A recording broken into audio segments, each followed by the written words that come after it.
Bonjour à tous. Donc je vais vous parler de FFmpeg, donc vous en avez sûrement entendu parler. Vous le connaissez sûrement comme une ligne de commande. On va voir que c'est beaucoup plus que juste une ligne de commande.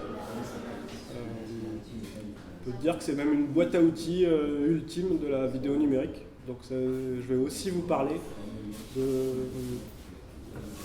de la vidéo numérique en elle-même, pour pouvoir expliquer aussi les concepts de FFmpeg derrière. Pourquoi je vous parle de FFmpeg?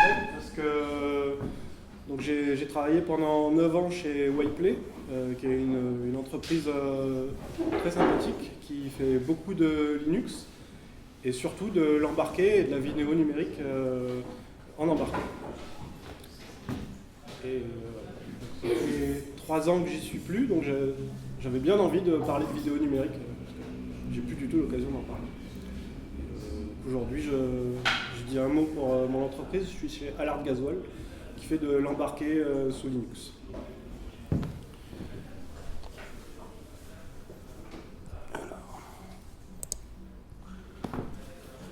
Donc, pour vous présenter rapidement le plan de tout ce dont on va essayer de parler. Je vais d'abord parler de qu'est-ce que c'est FFmpeg, d'où ça vient, quelle est l'histoire autour de tout ça. Je vais parler un petit peu de LibAV versus FFmpeg. Éventuellement, on pourra parler de GStreamer aussi, si c'est quelque chose dont vous avez envie de parler. Je vais essayer de vous expliquer les concepts autour de la vidéo numérique, l'encodage, le décodage, le codec, le transport, ce genre de choses. On va rapidement parler des spécificités des différents codecs et pourquoi c'est intéressant. On va parler d'encapsulation vidéo. Pas forcément très clair dit comme ça, qu'est-ce que c'est. Et de transport vidéo. J'expliquerai ce que c'est. Je vais parler de DVB, Digital Video Broadcasting, c'est-à-dire quand on veut broadcaster de la vidéo pour que plusieurs personnes la reçoivent en même temps. Je vais essayer de parler de FFmpeg en tant que framework. Donc si ça vous intéresse, je pourrais vous montrer un petit peu de code et comment on navigue dans FFmpeg. Je ferai une rapide passe sur les API Linux autour de la vidéo. J'en parlerai pas forcément en détail, j'en connais quelques-unes, mais pas forcément suffisamment bien pour en parler. Je vais vous parler d'implémentation, comment est-ce qu'on se sert d'FFmpeg, qu'est-ce qu'on peut faire avec, ou de vidéo numérique en général. Et on pourra parler aussi de problèmes avancés qu'on peut avoir sur la vidéo numérique, parce que quand on commence à découvrir un peu comment ça marche, ça devient vite passionnant de se dire mais si je voulais faire ça, comment je pourrais le faire? Donc, voilà, on abordera très légèrement ce genre de problématique. Est-ce qu'il y a des thèmes dont vous voulez parler ou des attentes que vous aviez quand vous avez entendu parler d'FFmpeg? Streaming avec FFmpeg, notamment pour faire des screencasts ou Ok. des visioconférences. Ok, bon, j'essaierai d'en parler. C'est pas forcément l'outil le plus adapté pour faire ça. J'essaierai d'en parler.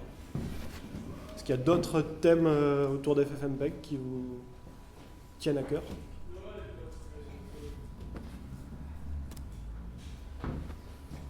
Donc FFmpeg, c'est pour moi aujourd'hui un des composants les plus centrales dans l'open source, parce que c'est une brique assez méconnue mais qui est utilisée de partout. En fait, tous les players vidéo sous Linux et pas mal de players vidéo sous Windows utilisent directement FFmpeg pour jouer leurs vidéos. On peut également faire un petit tour sur la liste des projets FFmpeg qui utilisent FFmpeg. Elle est monstrueuse. Alors, il y a beaucoup de players, mais il y a aussi on voit PHP Probe par exemple. On parlera un peu de ce que c'est le probe en vidéo. Pas mal de trucs de transcodage aussi. Et en plus de tous ces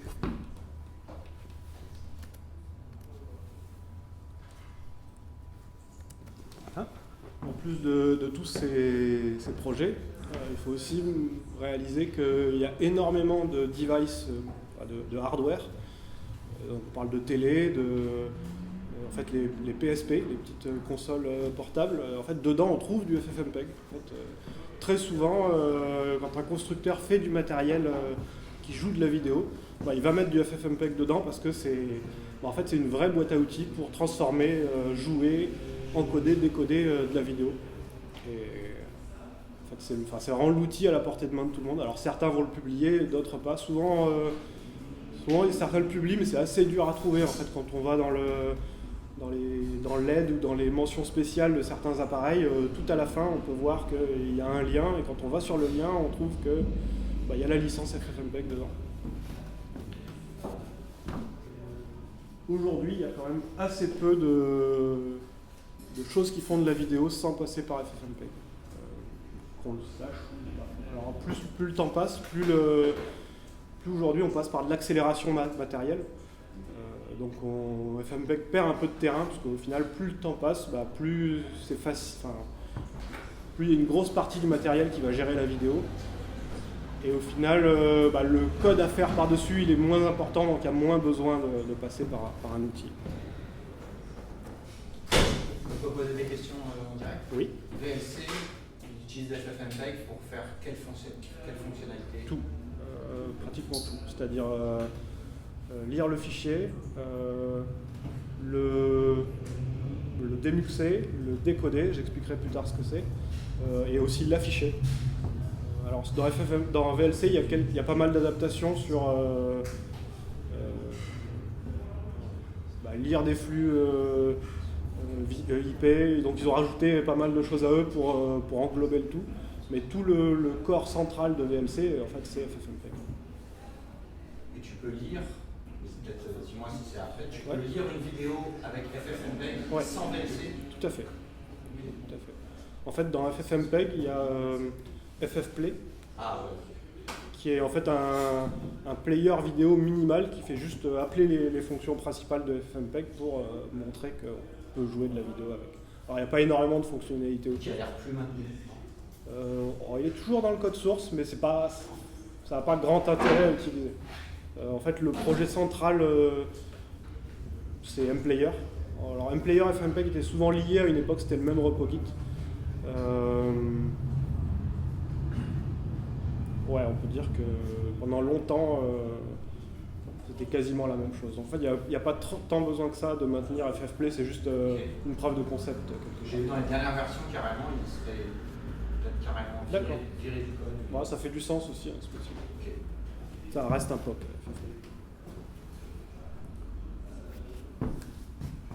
Donc FFmpeg, ça démarre en l'an 2000 par Fabrice Bellard, peut-être que vous le connaissez déjà, et Michael Niedermayer. Donc c'est vraiment les deux, aujourd'hui c'est les deux grands spécialistes de la vidéo numérique en open source. En fait, libx264, donc pour jouer de l'H264, le composant que tout le monde utilise aujourd'hui, la meilleure implémentation au monde en soft, c'est Niedermayer qui l'a écrite. Alors j'en profite pour parler de Fabrice Bellard, qui est un peu un dieu de l'informatique. Dieu de tout. Ouais. En fait, si on va sur sa page, on peut voir tous les projets qu'il a fait, mais pour en citer que deux, il a battu le record des décimales de pi avec son propre PC qu'il a laissé tourner 6 mois dans un coin. Parce qu'en fait, il a découvert que il a découvert un algo pour calculer les décimales de pi que pas grand monde jugeait utile, efficace, mais il s'est aperçu que cet algo, il arrivait facilement à l'implémenter sur GPU. Donc il s'est fait une petite implémentation de cet algo sur GPU, il s'est acheté quelques cartes graphiques, il a fait un ordi qui coûtait dans les 4 000 ou 5 000 euros. Il l'a fait tourner 6 mois et il a battu le record, je crois du double, quelque chose d'hallucinant. Et il s'est amusé à écrire un émulateur x86 en JavaScript. Alors, pourquoi un émulateur? En fait, il travaille pas mal dans le projet QEMU, donc il connaît pas mal l'émulation. C'est un peu lui qui a écrit QEMU, que tout le monde utilise. Tout à fait. Et donc il a fait la même chose en JavaScript, donc on peut littéralement installer un Linux ou un Windows si on a quelques jours. dans son navigateur.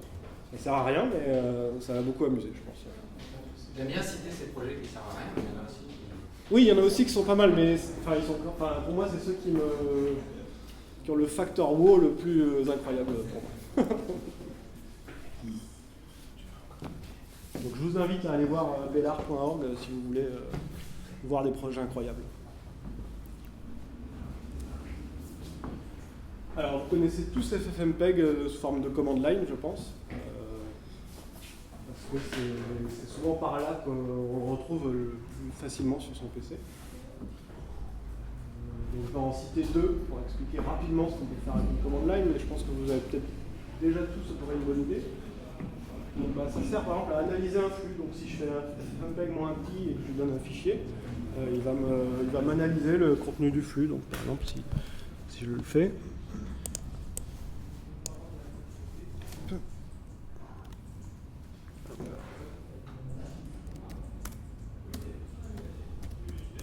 arrives à grossir un peu? Ouais, je vais le faire.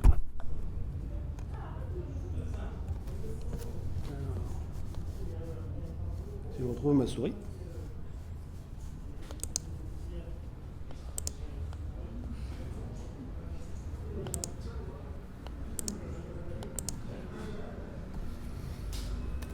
Donc je vais prendre file example.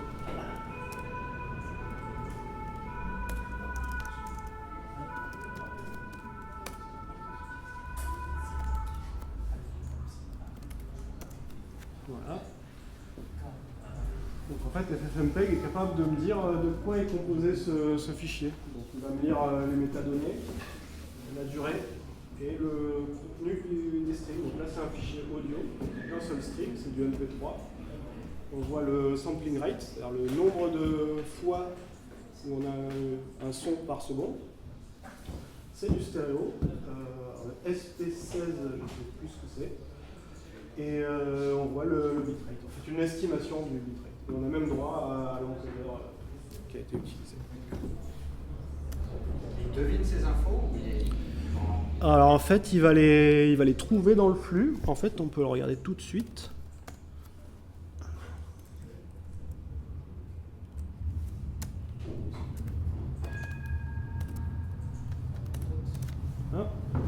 Donc en fait, ici, alors on a un fichier MP3, donc c'est de l'hexadécimal. Là, c'est la version string de ce qu'il y a dans l'hexadécimal. En fait, alors là, c'est un peu trompeur parce qu'il y a ce qu'on appelle un tag ID3. Donc c'est un bout de binaire qu'on colle devant le fichier et dans lequel on rajoute encore de la métadonnée. Donc là, FFmpeg a vu certaines infos comme il a vu que c'était Lane qui avait encodé. Mais certaines choses plus intéressantes, elles sont en dessous. En fait, le tag ID3, il a une taille fixe, donc il y a beaucoup de padding. Ah, et là, on commence sur les choses intéressantes. Et en fait, ce que fait FFmpeg, c'est qu'il va lire l'entête du fichier, donc à peu près cette zone de données-là. Alors là, pour nous, c'est assez difficilement lisible. Quand on a l'habitude, en fait, ces codes-là, ça veut dire MP3. Donc, en fait, il reconnaît que c'est du MP3 et ainsi de suite. J'en parlerai un peu plus tout à l'heure.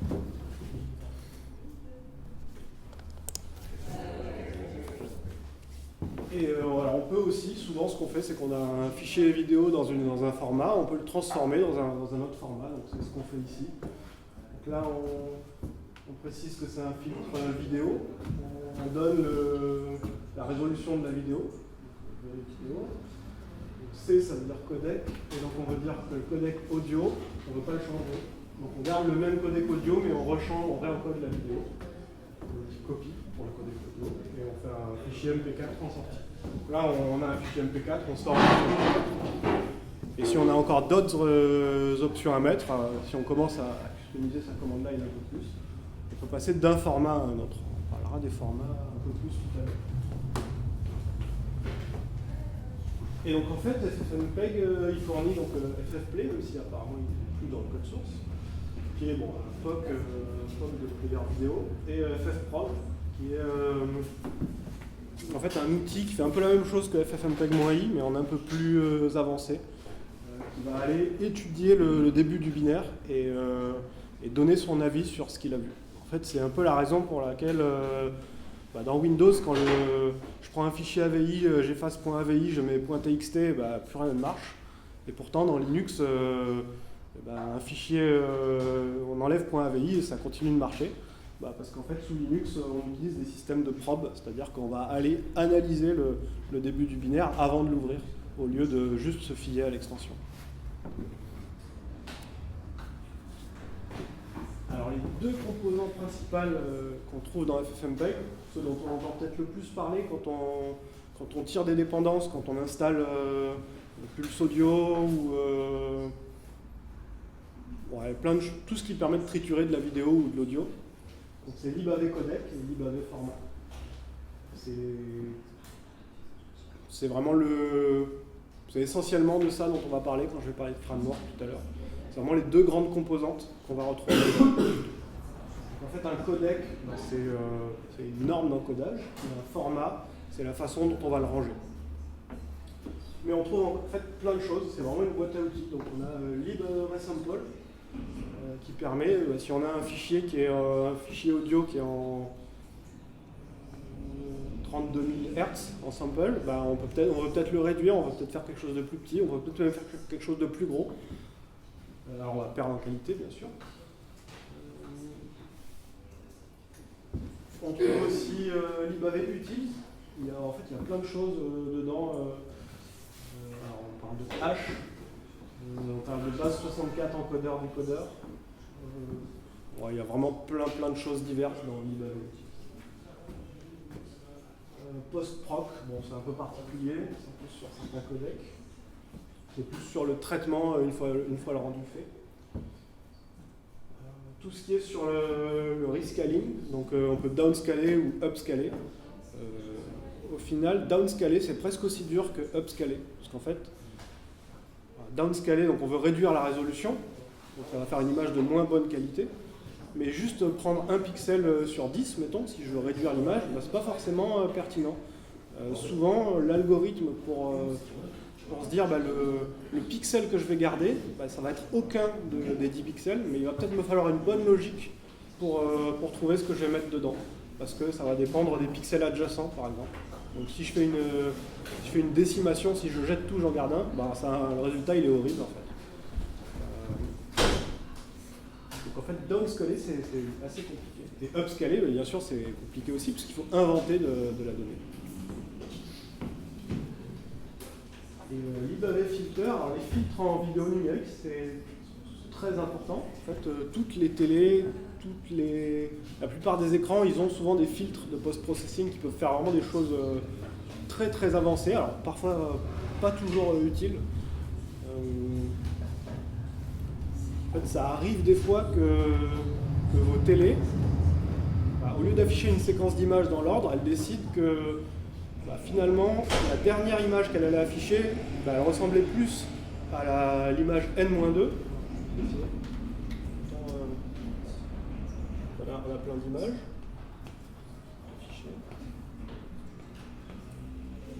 Et si la télé, elle s'aperçoit que cette image-là, mettons, il y a quelque chose comme ça dessus, mais là, il y a plutôt un carré, et là, c'est plutôt un rond. Elle se dit, finalement, cette image-là, elle ressemble plus à celle-là, elle peut très bien décider avec un filtre d'afficher cette image avant l'autre. Alors, avec plus ou moins de succès, selon les cas. Ça fait partie des filtres et de pourquoi certaines télés sont plus chères que d'autres. C'est pas forcément intéressant, mais ça existe. Et puis dans les filtres, il y a tous les filtres qu'on retrouve en photo, donc sur la lumière, sur la couleur, ce genre de choses. C'est quoi AVI simple? Je suppose que c'est un synthétiseur d'AVI, mais je sais pas. Mais on peut cliquer dessus. Parce que j'ai gardé le lien, je pense. Alors, ok, c'est un frame server. Pour Microsoft Windows, c'est bon. Ouais. C'est un truc d'édition vidéo.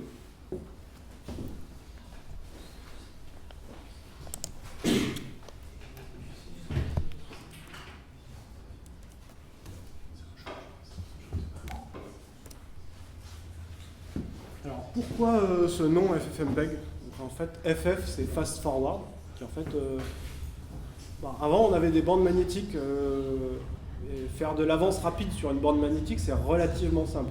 Bon, bien sûr, il faut que quand on fait avancer la bande plus vite, on continue d'afficher quelque chose, mais en dehors de ces problématiques techniques, c'est quand même simple de faire une avance rapide. Sur une vidéo numérique, c'est très compliqué, parce qu'en fait, on n'a pas grand-chose à vraiment afficher plus vite. On ne peut pas juste décoder plus vite. En général, votre décodeur vidéo, il arrive à jouer un fichier vidéo entre en vitesse 1 jusqu'à x2 en décodant tout. Mais au-delà de x2, en fait, pratiquement aucun processeur est capable de tenir la route, quoi. En fait, la vidéo, elle est vraiment optimisée pour aller chercher toutes les ressources de décodage qu'on a. On parlera un peu plus tard. Et MPEG, en fait, MPEG, c'est une énorme spécification. C'est le Moving Picture Expert Group. Donc c'est une norme ISO, je ne sais plus combien. Et en fait, c'est un bouquin, c'est plusieurs bouquins de 800 pages chacun, dans lesquels il y a plein de concepts sur comment encoder la vidéo. Alors, en fait, aujourd'hui, les codecs, ils implémentent à peu près 10% de cette norme. Parce que MPEG va vraiment très loin. En fait, ils vont jusqu'à dire, à chaque fois qu'on doit afficher un visage, on le fait en différence d'un visage de référence. Ça devient très compliqué d'implémenter ce genre de choses. MPEG va vraiment très bien. Et pourquoi le logo de FFmpeg est comme ça? C'est simplement parce que le parcours de matrice en vidéo se fait pratiquement toujours dans ce sens-là, on part de ce cas-là. Alors pourquoi ce parcours-là? C'est trop dur à expliquer. Je me suis frappé l'explication mathématique et on rentre vraiment dans les optimisations de codec et je ne saurais pas l'expliquer. Je ne suis même pas sûr de le comprendre complètement. Tu es sûr que FF ça donne le fast forward? Je suis à peu près sûr. Ça ne vient pas de transformer de Fourier? Non.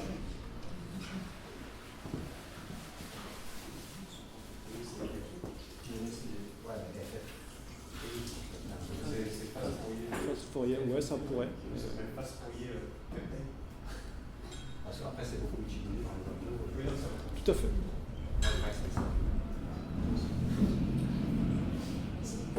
Alors, on peut parler de LibAV rapidement, parce que c'est le moment de leur jeter des cailloux. Donc LibAV, c'est un fork de FFmpeg. Donc c'est un groupe de développeurs qui faisaient partie des FFmpeg, qui ont décidé que ils voulaient faire du propre dans FFmpeg, alors que les deux développeurs principaux voulaient plutôt faire des features. Et donc ils sont arrivés avec pas mal de modifs qui cassaient un peu trop de choses, et donc le ton est monté, ils ont fait leur propre framework, enfin leur propre FFmpeg, leur LibAV. Ce qui est assez confusant, parce que tout dans FFmpeg s'appelle AV quelque chose, AV packet, AV format, AV output. Et en plus, les libs s'appellent toutes libAV quelque chose. C'est très confusant. Et en plus de ça, en fait, ils avaient un de leurs développeurs qui était mainteneur packager Debian. Et les mainteneurs Debian, en général, c'est pas très bien. je troll. Donc en fait, il a profité de cet honteux avantage pour enlever FFmpeg de Debian et le remplacer par LibAV. En plus de ça, il y a eu plein de chaos et de ratés dans leur livraison. Globalement, ils ne patchaient pas les trous de sécurité assez vite, et puis il y a eu une grosse confusion chez les utilisateurs qui ne comprenaient pas pourquoi FFmpeg n'était plus là, d'autant qu'ils ont changé les codes de la ligne de commande. Pendant un moment, ça restait FFmpeg, même si c'était LibAV qui était installé. Ensuite, ils ont changé le binaire, mais ça s'appelait LibAV, mais le texte qui s'affichait parlait encore d'FFmpeg. Et les utilisateurs n'étaient pas très contents parce que du jour au lendemain, en fait, les commandes line ne marchaient plus. Et donc aujourd'hui, Debian repasse sur FFmpeg. On va voir ce qui arrive à je leur souhaite d'échouer.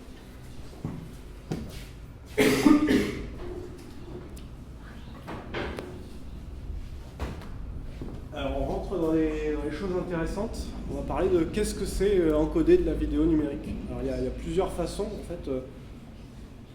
En fait, la vidéo numérique, c'est expliquer à un écran, enfin à un logiciel, comment dessiner une image, et puis ensuite une autre, et puis ensuite une autre. Et là où ça devient infini, c'est-à-dire que si je dis, je vais le montrer, voilà.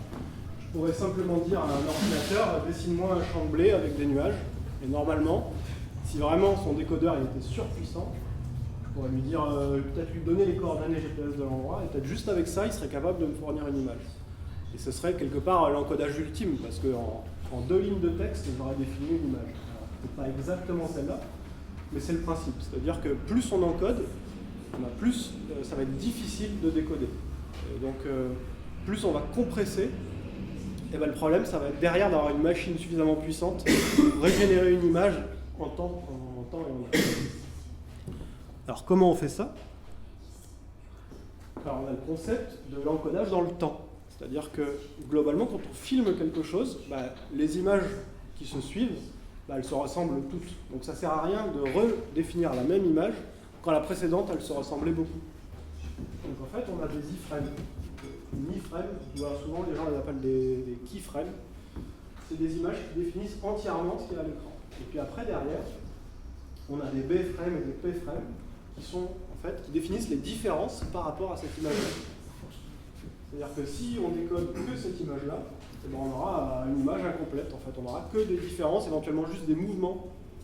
En fait, souvent en VLC, à une époque, quand on prenait la timeline et qu'on la posait à un endroit au hasard, on avait plein de macro-blocs, parce qu'en fait, VLC avait tendance à essayer de jumper directement sur des bframes ou des pframes. Et donc, comme il n'allait pas chercher l'iframe, il faisait bouger ce qu'il y avait derrière, donc du gris ou l'image d'avant. Donc en fait, on se retrouve avec une soupe jusqu'à ce qu'on tombe sur l'iframe d'après. Donc en fait, ça s'appelle un GOP, un Group of Pictures. Et plus ce GOP est gros, plus l'encodage est efficace. Alors on pourrait se dire que quelque part, on devrait faire des GOP immenses. Mais le problème, c'est que le décodeur, qui va devoir régénérer une image, en fait, il a besoin de tout savoir. S'il faut qu'il... Alors là, il n'y a qu'une seule iframe définie, mais on peut avoir des GOP avec plusieurs iframes. En fait, certaines...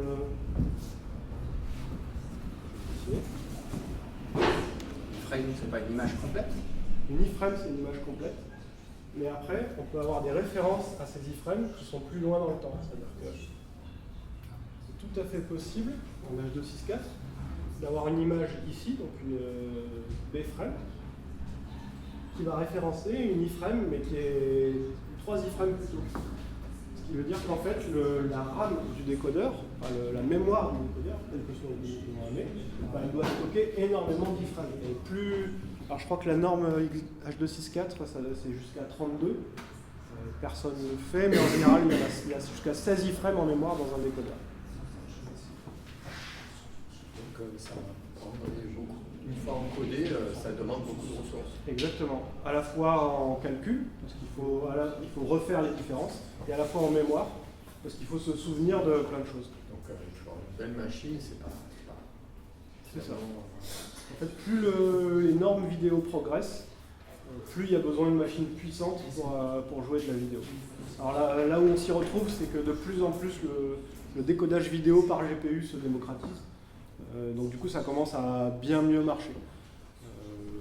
Mais il y a 5 ans, si on voulait voir de la HD 1080p, un PC qu'on trouvait en standard dans le commerce, il n'arrivait pas forcément à lire la vidéo de façon fluide. Voilà, donc là on a encodé dans une dimension, qui est la dimension temporelle. Et finalement, c'est pas la seule qu'on peut utiliser. Alors, donc là j'ai expliqué ce que je viens d'expliquer, c'est-à-dire que l'iframe c'est l'image complète, et le reste c'est des différences par rapport à l'iframe. Donc ici on voit ce qu'on verrait à l'écran, et ça c'est ce que voit l'ordinateur et comment il construit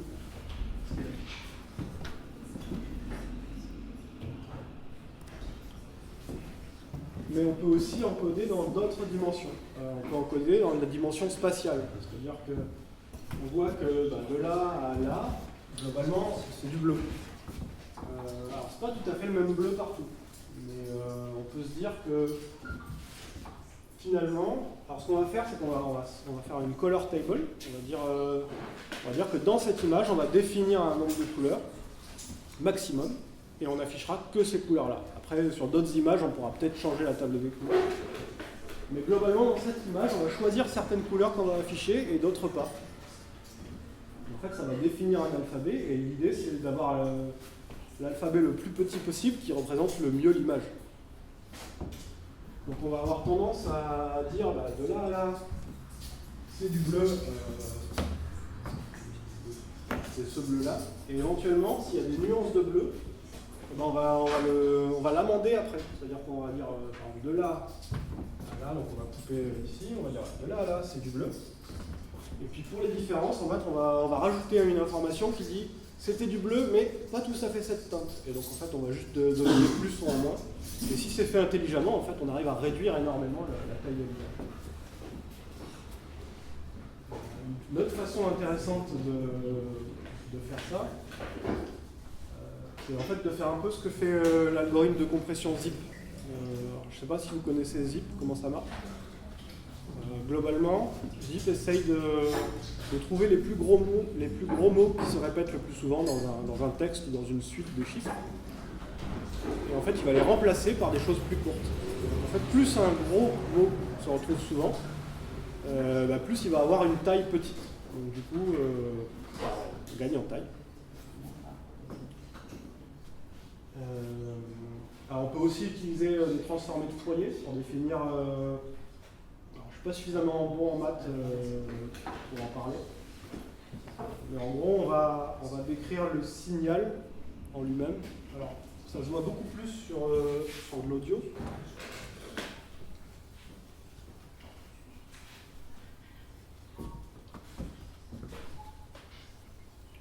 Alors, mettons que je veuille encoder un son qui fait quelque chose comme ça. Alors ça, c'est ce que je voudrais entendre sur mon haut-parleur. En fait, Fourier dit que tout signal peut se décomposer en une somme de sinusoïdes. Donc en fait, il va en mettre une comme ça. Voilà.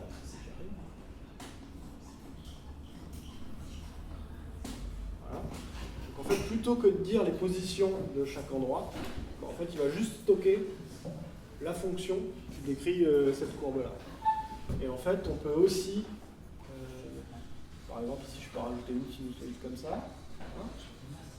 Après, donc si je fais ça, donc le résultat de mes sinusoïdes, ça va ressembler à un truc comme ça. Et après, si j'en rajoute encore une, en fait, plus j'en rajoute, plus je me rapproche de mon créneau que j'avais au départ. En fait, dans la vidéo, c'est un peu pareil. On retrouve l'information sous forme de signal et on peut aussi l'encoder comme ça. Oui. Est-ce que tu expliques, est-ce que c'est spécifique à la vidéo? Parce que j'ai l'impression que ça ressemble à nos images aussi. Ouais. Non, en fait, les algos de compression qu'on trouve dans les images, c'est sensiblement les mêmes qu'on retrouve dans la vidéo. Même avec les color tables? Ouais. Tout à fait. Alors souvent, on va plutôt essayer d'avoir la même color table, mais non, en fait, selon chaque codec, en fait, va faire des choix différents et on peut vraiment tout retrouver. Alors après, on peut parler aussi de proximité. Alors plus, en fait, on va dériver dans le codage temporel. Et si un élément bouge, on peut éventuellement le replacer à d'autres endroits. Alors en fait, c'est assez rare les codecs qui font ça. Et c'est la raison pour laquelle, quand vous regardez Arte, quand il y a un documentaire en extérieur et que on va avoir un mouvement de panning, donc quelque chose qui se déplace, donc typiquement une scène comme ça, mais ça se déplace latéralement. En fait, si vous regardez bien, on a énormément de saccades, parce qu'en fait, les algorithmes, les implémentations de MPEG, H264 et autres, sont très mauvaises sur tout ce qui est déplacement latéraux. Et en particulier, ce que j'appelle un peu le codage de proximité. D'ailleurs, en fait, même au cinéma, donc de plus en plus, il y a du numérique au cinéma. Même au cinéma, on voit des saccades quand on se déplace latéralement. Parce qu'en fait, l'algorithme est très mauvais pour reprendre la même chose et le redéplacer. Et donc, c'est un peu dommage. En fait, on en revient au fait que la vidéo numérique, c'est vraiment expliquer à un ordinateur comment dessiner une suite d'images. Et il ne va pas juste faire un rendu, il va vraiment la reprendre, la retoucher à chaque fois qu'il réaffiche une autre image.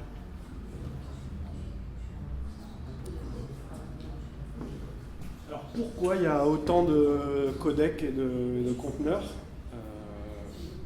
C'est une bonne question. Enfin, pour beaucoup de gens, c'est un peu un cauchemar de se dire mais il ne pourrait pas y avoir un standard de la vidéo numérique. Alors, plus le temps passe, plus c'est le cas. Aujourd'hui, à part H264, H265 et AAC, ce genre de choses, il y a de moins en moins de codecs. Mais globalement, à une époque où on n'avait pas beaucoup de bandes passantes Internet, on n'avait pas beaucoup de stockage sur nos disques durs et pas non plus beaucoup de puissance de calcul pour les décoder. En fait, si on voulait faire quelque chose de particulier, il fallait vraiment un codec spécifique. Donc aujourd'hui, on est vraiment dans une orgie de puissance sur les machines et sur la bande passante. Donc on a tendance à se regrouper sur quelques codecs, donc de moins en moins diversifiés. Mais du coup, on a hérité de ce passé parce qu'on avait des besoins très compliqués. Donc, quand on a des besoins compliqués, on a des solutions différentes. J'en profite pour parler du format PCM. En fait, le format PCM, c'est quelque part, c'est du son pur, c'est-à-dire pas encodé.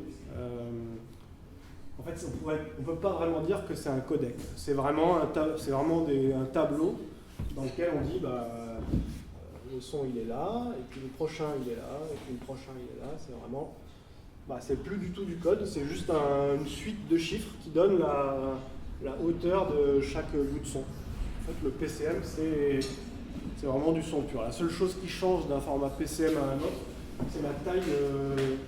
C'est si on prend un entier, un long 64 ou plus pour définir chaque sample. Mais en soi, le PCM c'est du son. Enfin, c'est du son non encodé.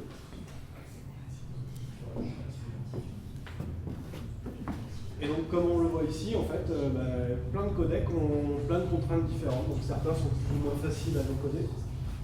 Et alors là, il y a Opus qui a un très bon score. C'est la qualité, et là, c'est le bitrate. Mais bon, Opus n'est pas très utilisé. Puis après, on a aussi des contraintes de hardware. Si par exemple, j'ai un téléphone qui sait lire que de certains formats, et du coup, même s'il y a des codecs qui sont plus performants, j'ai quand même besoin de cet autre format. Souvent parce qu'en fait, le téléphone ou la machine qui va décoder, en fait, elle a de l'optimisation hardware, mais que pour ce codec-là. Mais sinon, en soi, pendant longtemps, c'était un peu un trade-off entre la qualité et le bitrate, et selon ce qu'on voulait faire, la solution n'était pas la même.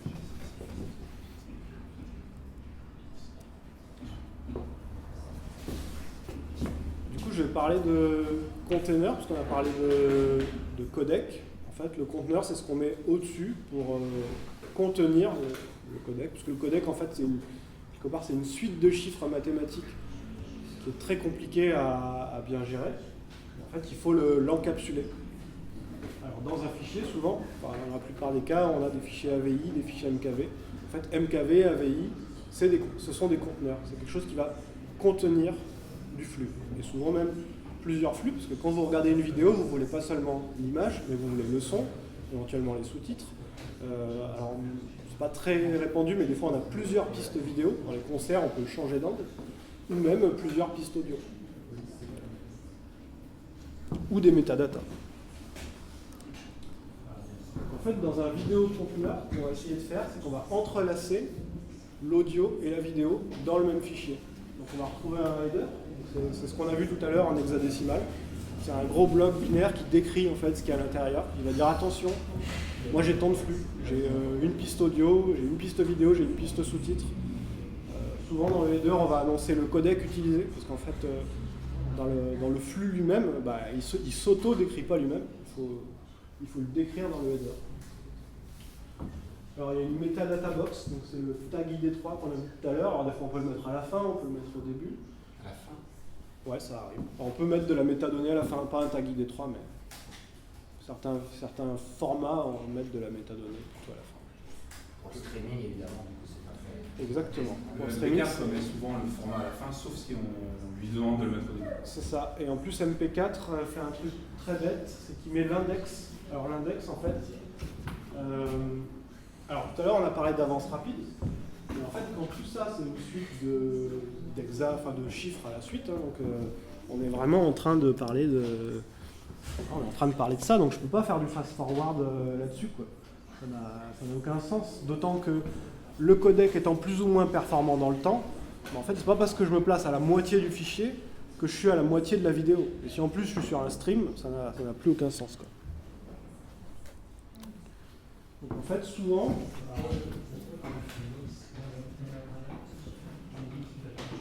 donc à la fin, on peut mettre un index. C'est-à-dire, en fait, l'index, il va dire, si tu veux te retrouver à la moitié de la vidéo, tu vas être par là.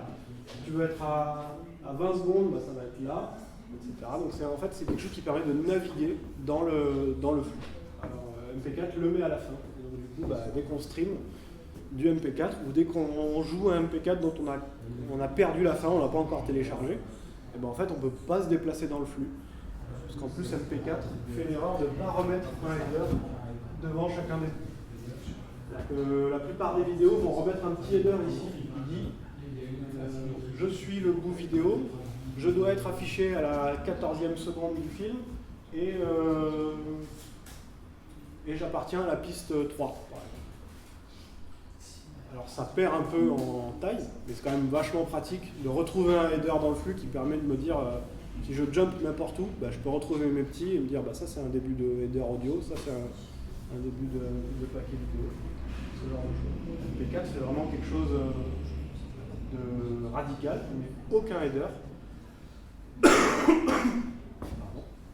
Et en fait il va indexer intégralement son flux et il va le mettre à la fin. Donc tant qu'on n'est pas arrivé à la fin, on ne peut pas vraiment utiliser le flux. Et du coup, on arrive sur une problématique intéressante, c'est qu'il faut mélanger le flux audio et le flux vidéo, ou même le flux texte, si on en a. C'est-à-dire qu'on on part avec deux fichiers, mettons qu'on est un micro et une caméra, et on veut mettre les deux ensemble. Et en fait, il faut entrelacer les deux pour que ce ne soit pas trop compliqué à lire. Alors on pourrait mettre les deux bout à bout et se dire je lance mon play et puis il va tout me mettre en mémoire et après il va tout me relire comme il faut. Et en fait ça implique à consommer énormément de mémoire, ce qu'on n'a pas forcément selon le device qu'on utilise. En fait, plein de devices, les téléphones, ce genre de choses, si le flux il est mal muxé, ils vont avoir du mal à jouer la vidéo.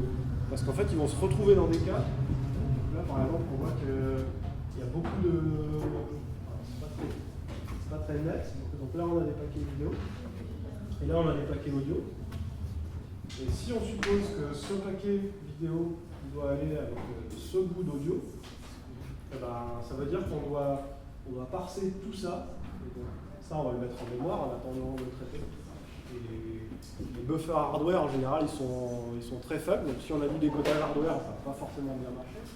Donc ça veut dire qu'au-dessus, il faut faire un buffer software qui feed et qui redécoupe et qui feed les buffers hardware. Ça devient très compliqué.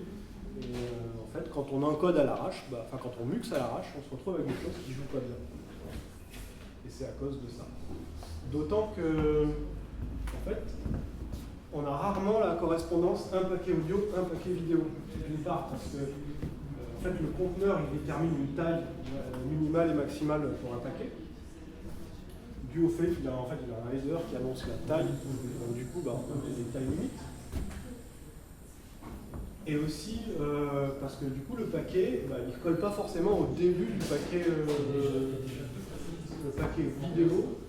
Mettons qu'il démarre à la 14e seconde, mais peut-être que ce paquet-là, il est à la 14,2e seconde. En fait, on n'est pas un paquet.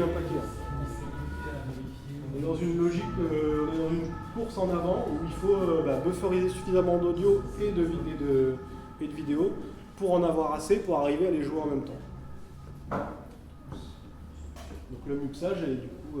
Il y a une raison à ça Oui, parce qu'en fait le conteneur il ne sait pas ce qu'il contient. Enfin, le conteneur il dit moi je fais des paquets de 1 octet, enfin non pas 1 octet, 1 KO. Et en fait ça tombe pas forcément juste. C'est juste que il n'y a pas forcément beaucoup d'avance, pas pour une raison de bufferisation, c'est juste pour un petit ajustement. Voilà, puis après il y a aussi des questions de sampling, où quand on a remixé un flux dans un sampling particulier et que c'est pas le même framerate, et du coup on ne colle pas forcément non plus. Alors en général les conteneurs ils essayent de rester sur un payload audio ou vidéo qui a du sens, mais ça peut très bien avoir une unité utilisable de vidéo qui est sur plusieurs paquets.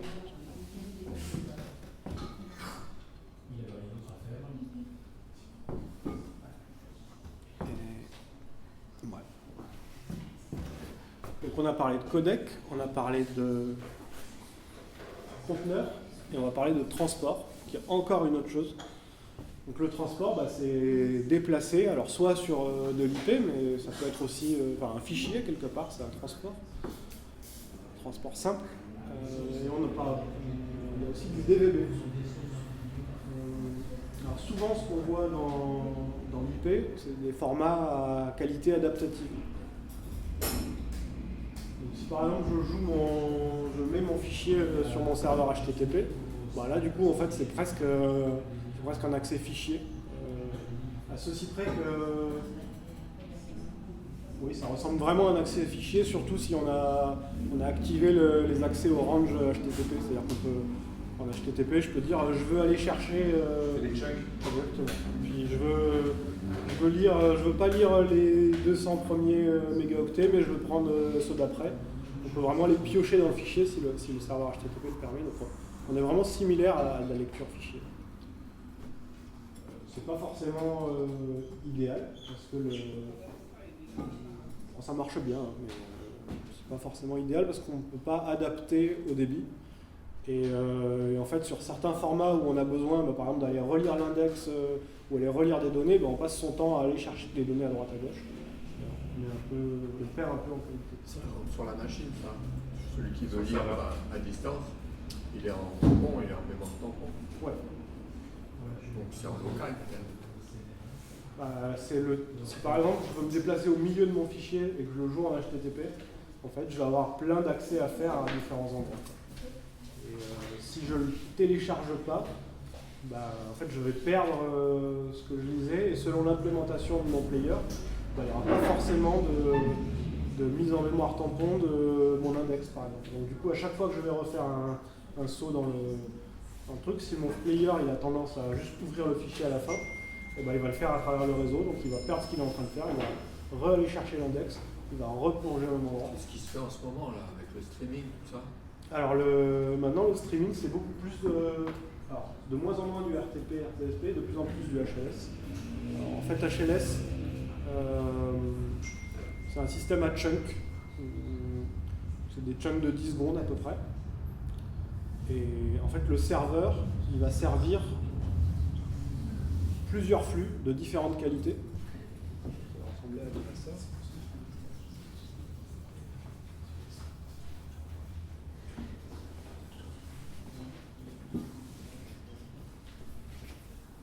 Donc, par exemple, là j'ai une suite de chunks ils font tous 10 secondes, exactement.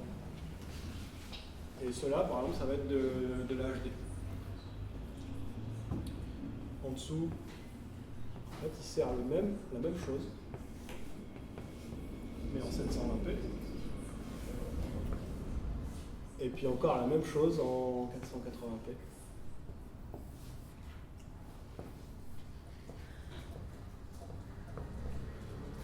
mon player, si j'ai un player HLS, bah, il va démarrer, généralement il va essayer de jouer de la HD. Donc il va télécharger un chunk, il va lancer le play du chunk, donc la vidéo sera ici, et ça ce sera en RAM, ou en disque. Et en fait il va regarder combien de temps il a mis. S'il a mis plus de 10 secondes à télécharger, il sait qu'au prochain cas il sera mort. Par contre s'il a mis moins de 10 secondes à télécharger, il sait qu'il peut rester sur ce profil, et donc du coup on va le regarder en HD. Et là où c'est malin, c'est que c'est frame perfect, c'est-à-dire que quand cet endroit se termine, on peut vraiment basculer immédiatement là-dessus. Et à part le changement de qualité, on verra rien. Donc si on a mis 5 secondes à télécharger, enfin 20 secondes à télécharger, on a besoin de 2 fois plus de débit. Donc du coup, il calcule sur quelle qualité de flux il doit basculer. Et donc mettons qu'il calcule qu'il faut du 480p, donc il bascule immédiatement sur le 480. Et puis peut-être qu'après le débit marche mieux, donc il voit qu'il prend de l'avance. Donc peut-être qu'après, progressivement, il peut remonter. Et finalement, il va se stabiliser ici. De plus en plus, on voit HLS est en train d'être la norme du flux adaptatif. Vous le remarquez que votre player en question est dans ce format-là. Quand le changement de qualité se fait à date fixe, ou quand vous forcez le changement de qualité, il ne se fait pas tout de suite. Parce que si vous dites à votre player de changer de qualité, alors vous êtes en plein milieu de lire un chunk, en fait il ne peut pas sauter de là à là, il peut sauter que d'une fin de chunk à un début de chunk. Donc quand vous changez la qualité et que vous voyez qu'il y a un délai, alors en HLS en général c'est entre 10 et des fois jusqu'à 50 secondes, en général c'est plutôt 30 secondes. Quand vous voyez qu'il y a ce délai, en fait vous savez que derrière c'est du HLS. Il y a un délai pour détecter, mais c'est-à-dire que si on met pause, il fait que c'est 10 à 20 secondes, c'est pas plus, même si on fait une pause. Il va pas chercher si on fait une pause, il peut très bien continuer à prendre d'autres chunks. Ce que j'ai remarqué sur YouTube, il va pas tout prendre. Peut-être pas YouTube, mais parfois ils prennent pas tout. Mais c'est pas à cause de ça, c'est juste pour éviter de télécharger des choses inutiles. C'est ça. S'il n'est pas sûr que tu vas les lire, il ne va pas les télécharger trop. Pourtant, d'autres, oui. Bah oui, mais c'est un choix applicatif. C'est un choix d'implémentation. C'est un choix applicatif.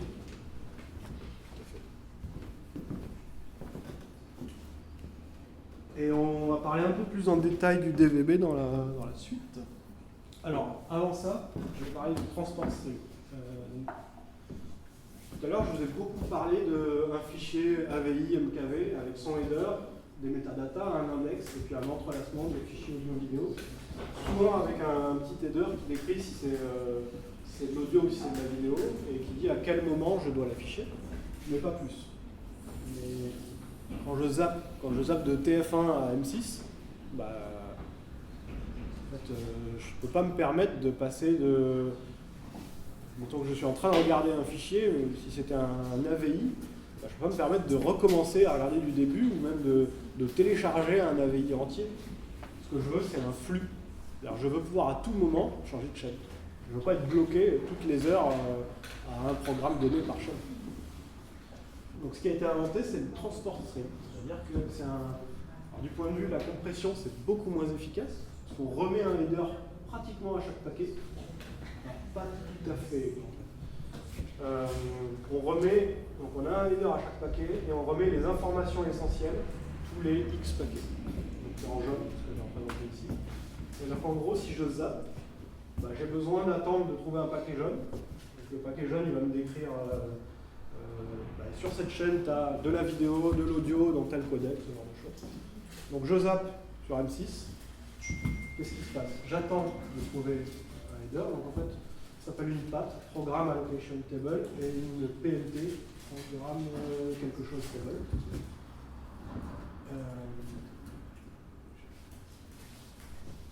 D'autant que quand j'en ai après sur le DVD. Voilà, je zappe sur une chaîne, j'ai besoin de trouver un header qui me décrit ce que je suis en train de lire. Donc je cherche des headers, je trouve des headers audio, je trouve des headers vidéo, mais je ne comprends pas bien ce que c'est. Je tombe sur une patte et une PMT qui m'explique vraiment les flux que j'ai, qui me permettent d'initialiser mon décodeur.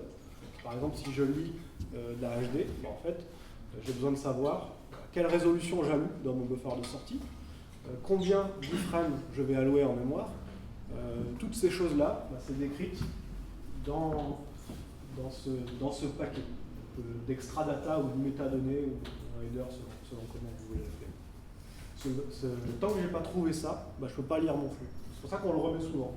Et donc en fait, ça devient vraiment un flux lombrique. Alors je peux le couper n'importe où, c'est encore une vidéo valide. C'est-à-dire que si je le coupe en deux, je peux le rejouer, je peux encore retrouver un header. Parce qu'en fait, il est répété tout le temps.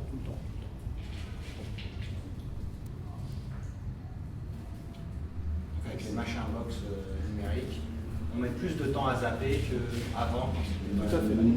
Parce que, en fait, on a cette problématique de trouver une patte, une PMT, et aussi trouver une iframe. Si par malchance, l'iframe n'est pas juste après la patte et la PMT, on va bufferiser jusqu'à la trouver, et selon les encodages, on ne peut pas faire grand-chose. Il y a une iframe toutes les secondes, on a une seconde en plus. Et d'autant que si je zappe, ça veut dire que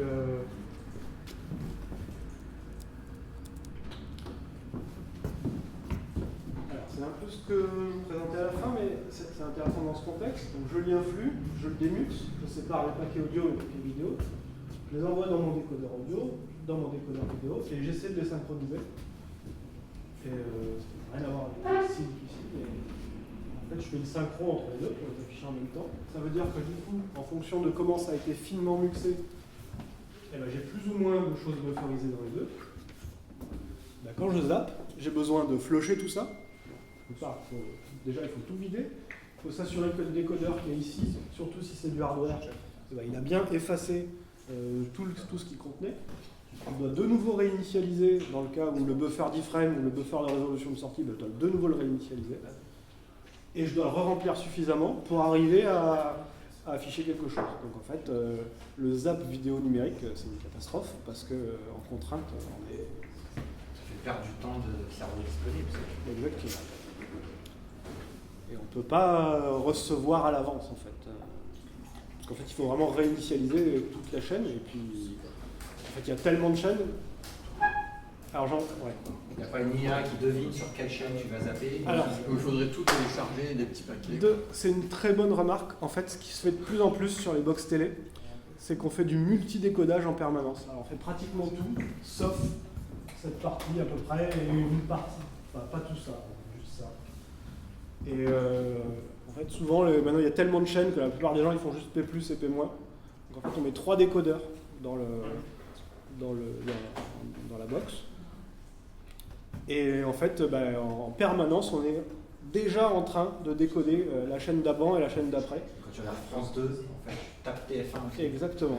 Et du coup, alors c'est que sur les box assez chères. Une box pas chère en général, une Android TV, elle fera pas ça. D'où pourquoi mon forfait téléphone, il est bon. Entre autres, mais je pense pas que les téléphones ils implémentent ça. On le voit plus sur tout ce qui est télé hertzienne. Et donc du coup, quand je zappe, du coup, on a juste un flip de buffer. Donc là, du coup, on peut vraiment avoir du P+ ou du P- instantané. Et en dehors de ça, il n'y a pas vraiment de solution.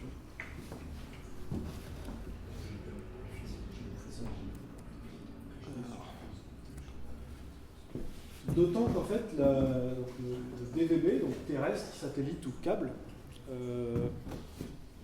en fait, le débit qui est fourni, il est très intéressant, il est très bon.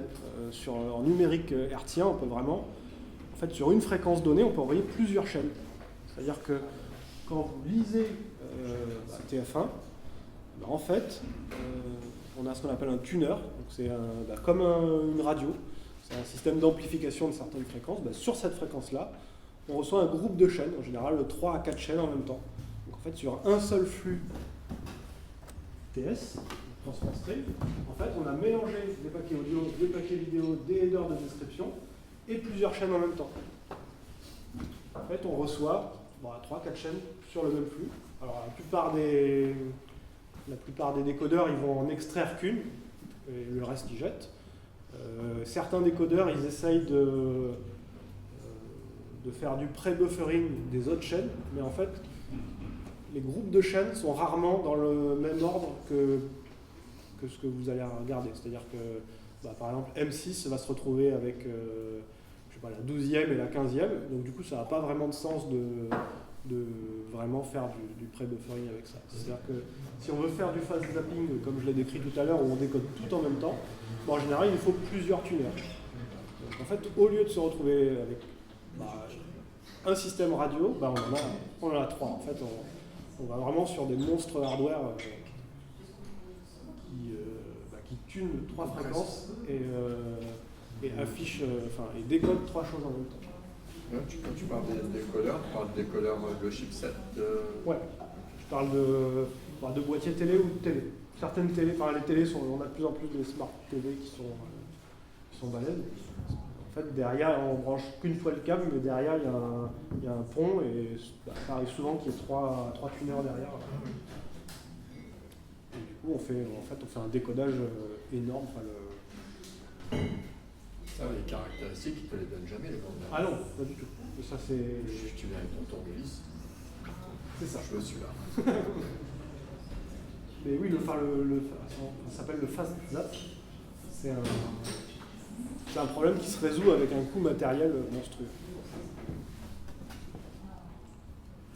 Et donc j'ai dit que dans un transport stream, on peut avoir plusieurs chaînes. En fait, la patte, c'est exactement ça qu'on dit. En fait, la patte, elle me donne... Donc, on a des ID pour chaque chaîne. Et du coup, on sait que le flux vidéo numéro 136, il appartient à telle chaîne, et il va avec le flux audio 2035. Et du coup, comme ça, on arrive à retrouver ce qu'on veut. Et du coup, quand on veut jouer un flux, on se tune sur une fréquence, on pose ce qu'on appelle un filtre. On dit, on va essayer de trouver la première patte et la première PNT, qui va me dire quels sont les ID de paquets que je veux, et du coup, je vais extraire que ces paquets-là du flux. Et je parle aussi de PCR, en fait, c'est ce qu'on appelle la programme clock, en fait, c'est l'horloge du flux. C'est-à-dire que en fait, le temps dans un flux, ça n'a pas de sens. Si on n'a pas une référence, une horloge, qui nous dit, là, entre là et là, il s'est passé tant de secondes, et on a du mal à lire à la bonne vitesse. C'est-à-dire que je peux lire à la vitesse où je reçois, mais mon décodeur il ne va pas forcément décoder à la même vitesse. Et du coup, je me retrouve avec des problématiques où si j'essaie de lire plus vite que le flux, au bout d'un moment, je vais saccader. Parce que je vais essayer de consommer, mais j'aurai plus rien à consommer, donc je vais lire un tout petit peu plus vite. Enfin, on parle de 1,01 en vitesse, mais ça suffit pour qu'au bout d'un moment, on finisse par épuiser le flux d'entrée, qui lui est fixe. Enfin, je ne peux pas dire à mes ondes radio d'arriver plus vite que ce qu'elles arrivent. Ou inversement, on peut avoir certains codes de chip, on peut trouver ça sur le même chipset d'une version à une autre, il peut décoder un petit peu moins vite ou un petit peu plus rapidement. Et donc certains chips peuvent décoder pas assez vite, et du coup ils prennent du retard, et plus le temps passe, et plus ils sont en retard, et puis au bout d'un moment les buffers ils sont pleins, et on perd du flux. Et donc qu'est-ce qu'on fait pour remédier à ça? On met une programme clock dans le flux, c'est-à-dire qu'en gros on dit l'heure qu'il est. En fait l'encodeur, celui qui envoie, donc c'est même pas au niveau de l'encodage du fichier, si je veux rediffuser un film, c'est pas du live, et l'antenne radio qui va diffuser, va insérer dans le flux. C'est l'avantage de ce flux où tout est un bloc. En fait, l'antenne radio, je simplifie un peu, et insère des blocs avec l'heure qu'il est en permanence, ce qui permettent du coup au chipset qui décode de se recaler et de dire je décodais un peu plus vite, je vais décoder un tout petit peu moins vite. Et en fait, quand vous regardez une télé, votre télé, vous ne regardez pas exactement à la vitesse où ça arrive. Vous regardez à la vitesse où le chipset est capable de décoder, qui de temps en temps est ajusté. Alors c'est des ajustements très faibles, mais de temps en temps on va jouer à 0,99 en vitesse, et des fois 1,1 ou 1,2 de vitesse. Enfin 1,01, 1,02. On ne le perçoit pas, ou alors si c'est mal fait, on le perçoit. Et en plus de ça, il faut ajuster la synchronisation avec l'audio, parce que en général, si une ou deux images arrivent plus vite, on ne le voit pas bien, mais si le son est compressé et se joue plus vite, là ça devient vite horrible, parce que du coup on change le pitch de l'audio, et là, ça devient juste insupportable.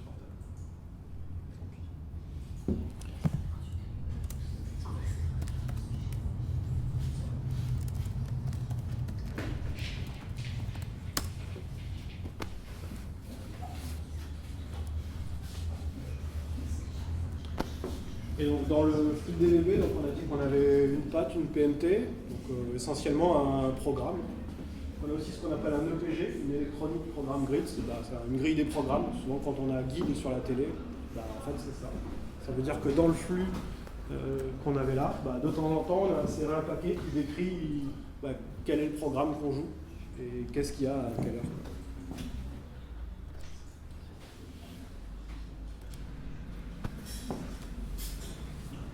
Ce qui me permet de revenir à FFmpeg. Maintenant je vous ai expliqué ce que c'est qu'un codec et ce que c'est qu'un conteneur.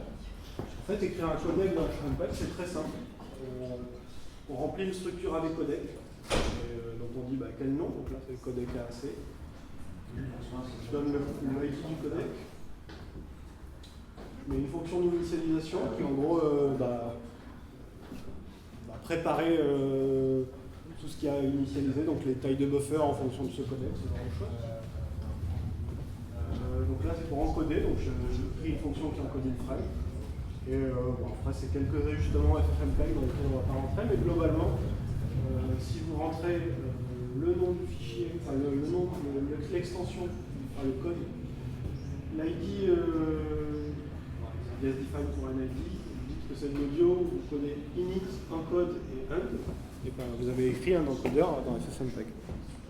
Ou l'inverse, si c'est un décodeur, vous pouvez écrire un décodeur pour votre codec dans FFmpeg, simplement en remplissant ces quelques fonctions. Et pareil pour un conteneur. Donc là c'est le conteneur AVI. Alors on retrouve notre fameuse fonction probe.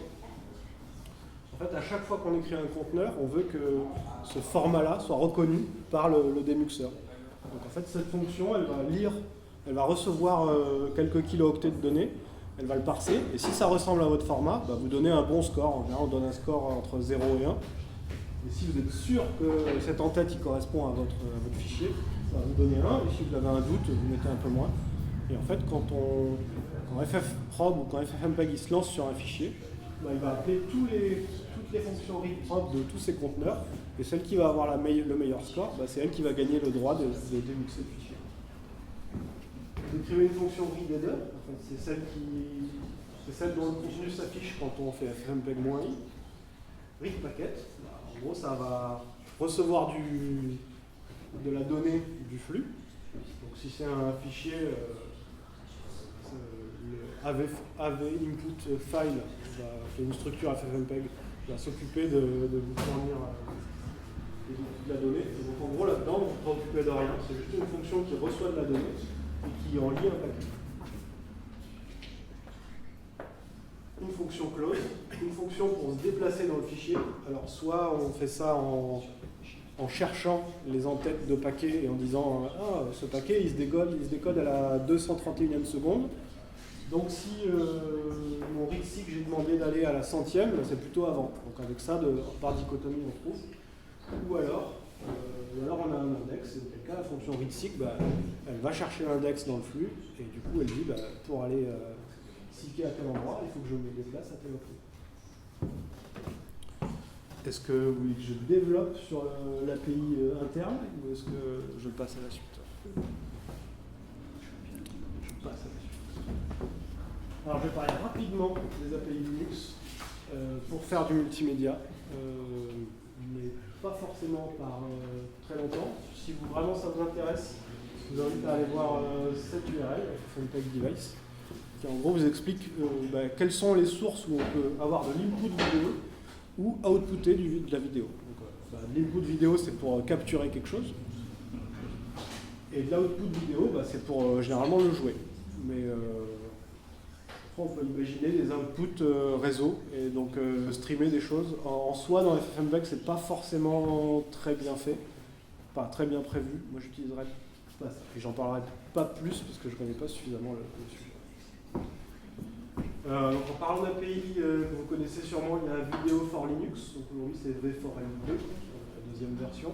C'est essentiellement une API où on peut définir un nombre de buffers et à quel moment on les flippe. C'est-à-dire que c'est quand même intéressant d'écrire des buffers en avance, de les laisser s'afficher et de flipper le buffer précédent ou le suivant. Et donc selon la vitesse à laquelle on est capable de les remplir, on va se définir une chaîne de buffers plus ou moins grosses. Et la V4L est assez pratique pour ça. Ou alors on peut directement écrire dans le frame buffer, qui d'ailleurs propose aussi un système de flux. On a aussi Alza. En fait, Alza, c'est. Alors, sans rentrer dans Alza Mixer, mais globalement, dans un device Alza, si j'initialise correctement mon device, je peux simplement faire un cat de mon fichier audio. Et si dedans c'est du PCM, donc du son pas codé, en fait, Alza est capable de le jouer. Donc, une façon de faire un player audio, c'est simplement de décoder mon audio. Par exemple, je pourrais dire à FFmpeg de me sortir ça en PCM. Et la sortie, je peux carrément la cater directement dans mon device Alza, en supposant qu'il est bien initialisé et qu'il sait exactement quelle taille chaque mot a. Et si c'est la taille de chaque mot, il reçoit un cat et ça joue. Donc le jeu qui avait de faire des cats de fichiers qui n'ont rien à voir avec de l'audio dans les devices. Exactement. En fait, ça pouvait marcher. Tout à fait. En fait, il faut juste que le device il connaisse la taille de chaque sample. En fait, les modems qui faisaient du bruit il y a 25 ans, c'était ça. Je sais pas. Non, je pense pas. Linux DVB, c'est une super API. En fait, si vous achetez un petit tuner USB TNT, en fait, tous les Linux aujourd'hui reconnaissent ça et ils vous fournissent ce qu'on appelle des devices DVB. Et donc tout à l'heure, j'ai parlé de... C'est ça ? Ouais. J'ai parlé de transport stream. Donc dans le transport stream, il y a plusieurs chaînes. Donc si je dis à mon tuner, je veux tuner sur le cadran 8, par exemple, sur lequel il y a TF1, M6, la 12, je ne sais pas quoi, je reçois un flux avec tout mélangé. Mais maintenant, c'est pas très pratique. Et les API Linux DVB, je peux faire des IO control sur ces devices. En fait, mieux que ça, je vais avoir un /dev DVB quelque chose. Et en fait, pour chaque programme, je vais avoir un DVB0, DVB1, DVB2. Et en fait, chacun des devices va me sortir une chaîne et une seule chaîne. Donc en fait, Linux DVB est vraiment très cool pour ça. Ce qui veut dire... Ceux qui décodent de la TNT numérique à haute définition, c'est-à-dire qu'à l'époque, ils faisaient ceux, mais ceux pour non haute définition. Alors, oui, c'est pas forcément le même tuner, mais ça reste le même principe. En fait, il faut changer de tuner. Ouais. Linux DVB, c'est quand même une API vraiment fantastique parce que je plug un device USB, j'ai des devices DVB quelque chose qui s'affiche et je peux carrément lancer mon player directement sur DVB35 et en fait je lis le flux comme si c'était une vidéo. C'est une vidéo. Sauf que derrière, en fait, il s'est occupé de faire le tuning, me redécouper le flux et tout ça. Et inversement, en fait, on peut aussi lui... c'est vraiment une API qui fait tout. On peut aussi inputer, il peut aussi remixer. C'est trop cool. OpenMax, ce qu'on trouve sur les Raspberry Pi maintenant et la plupart des devices hardware. C'est une API hardware standard et open source qui dit que si on veut jouer de la vidéo, il suffit de la présenter selon ce format. En gros, globalement, on dit vous découpez tout avec des paquets de cette taille-là. Vous me dites le codec sur telle API, etc. Et en fait, avec OpenMax, on peut faire du décodage hardware très très facile.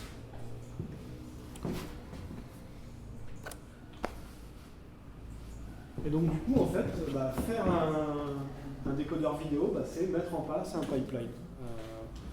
Je ne sais pas s'il y en a parmi vous qui connaissent GStreamer.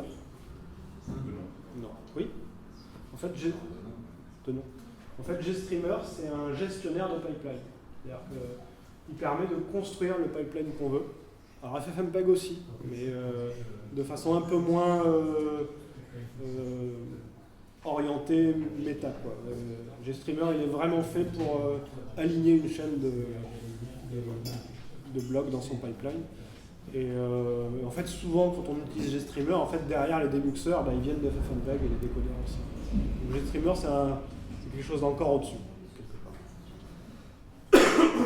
Et pourquoi on voudrait construire des pipelines particuliers ? Par exemple, si on a de l'encryption, ce qui se fait tout le temps maintenant dans la télé payante, souvent l'encryption, il y a des secrets hardware, donc ça veut dire que peut-être que la clé de décodage, on va la lire ici, mais elle va intervenir ici.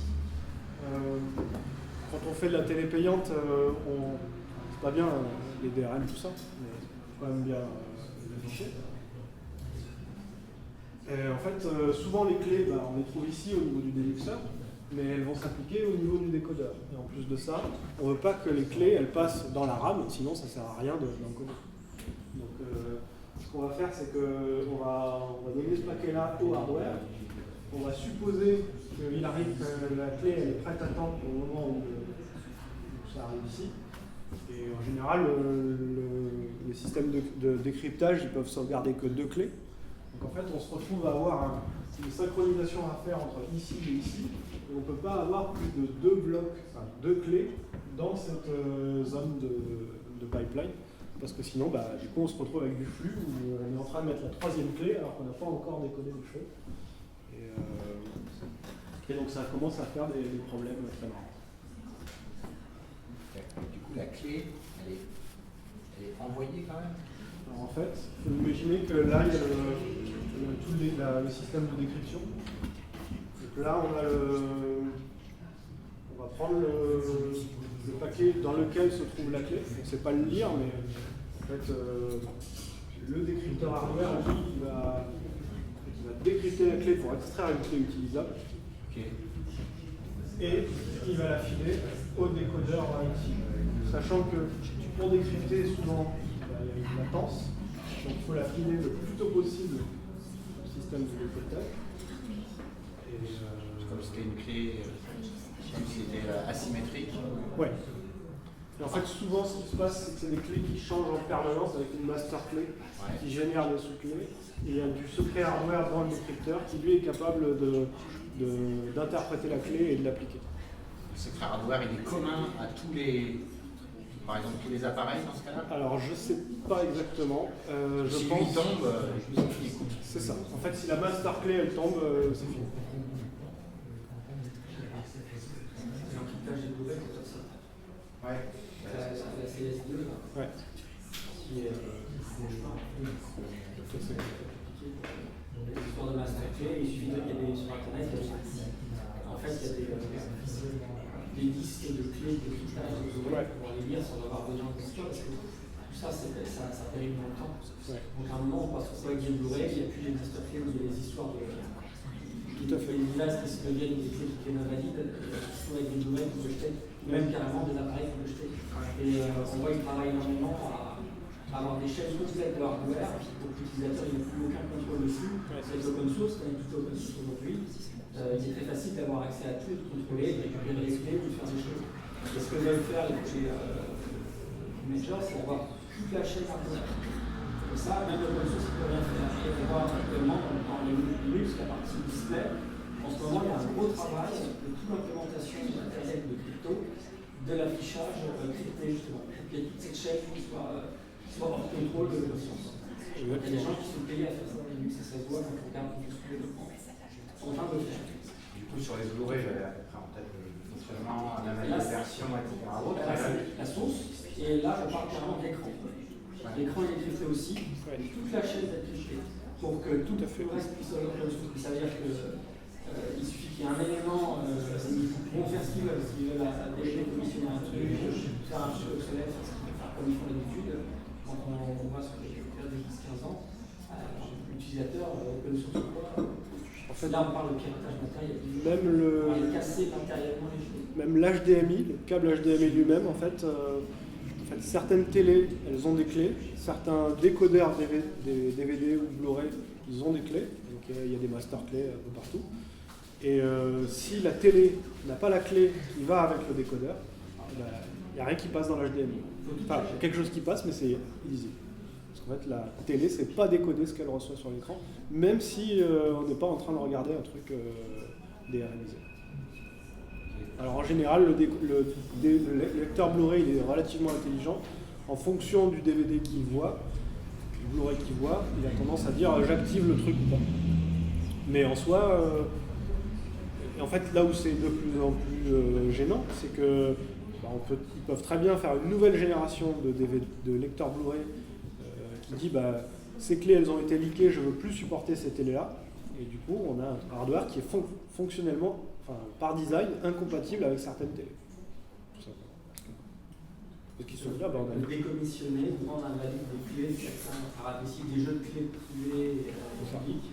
Il y a toute une histoire de un répertoire de clés qui peuvent invalider des appareils. Ouais. Donc, quand on a un lecteur Blu-ray capable de supporter, de gérer les Blu-ray cryptés, dedans il y a un secret. Il y a un secret matériel. Et les Blu-ray embarquent tout un système d'authentification pour voir si est-ce que j'ai la clé, est-ce que j'autorise son device avec sa clé à me décoder. Et parfois, on y retire la clé, genre cet appareil ne veut plus.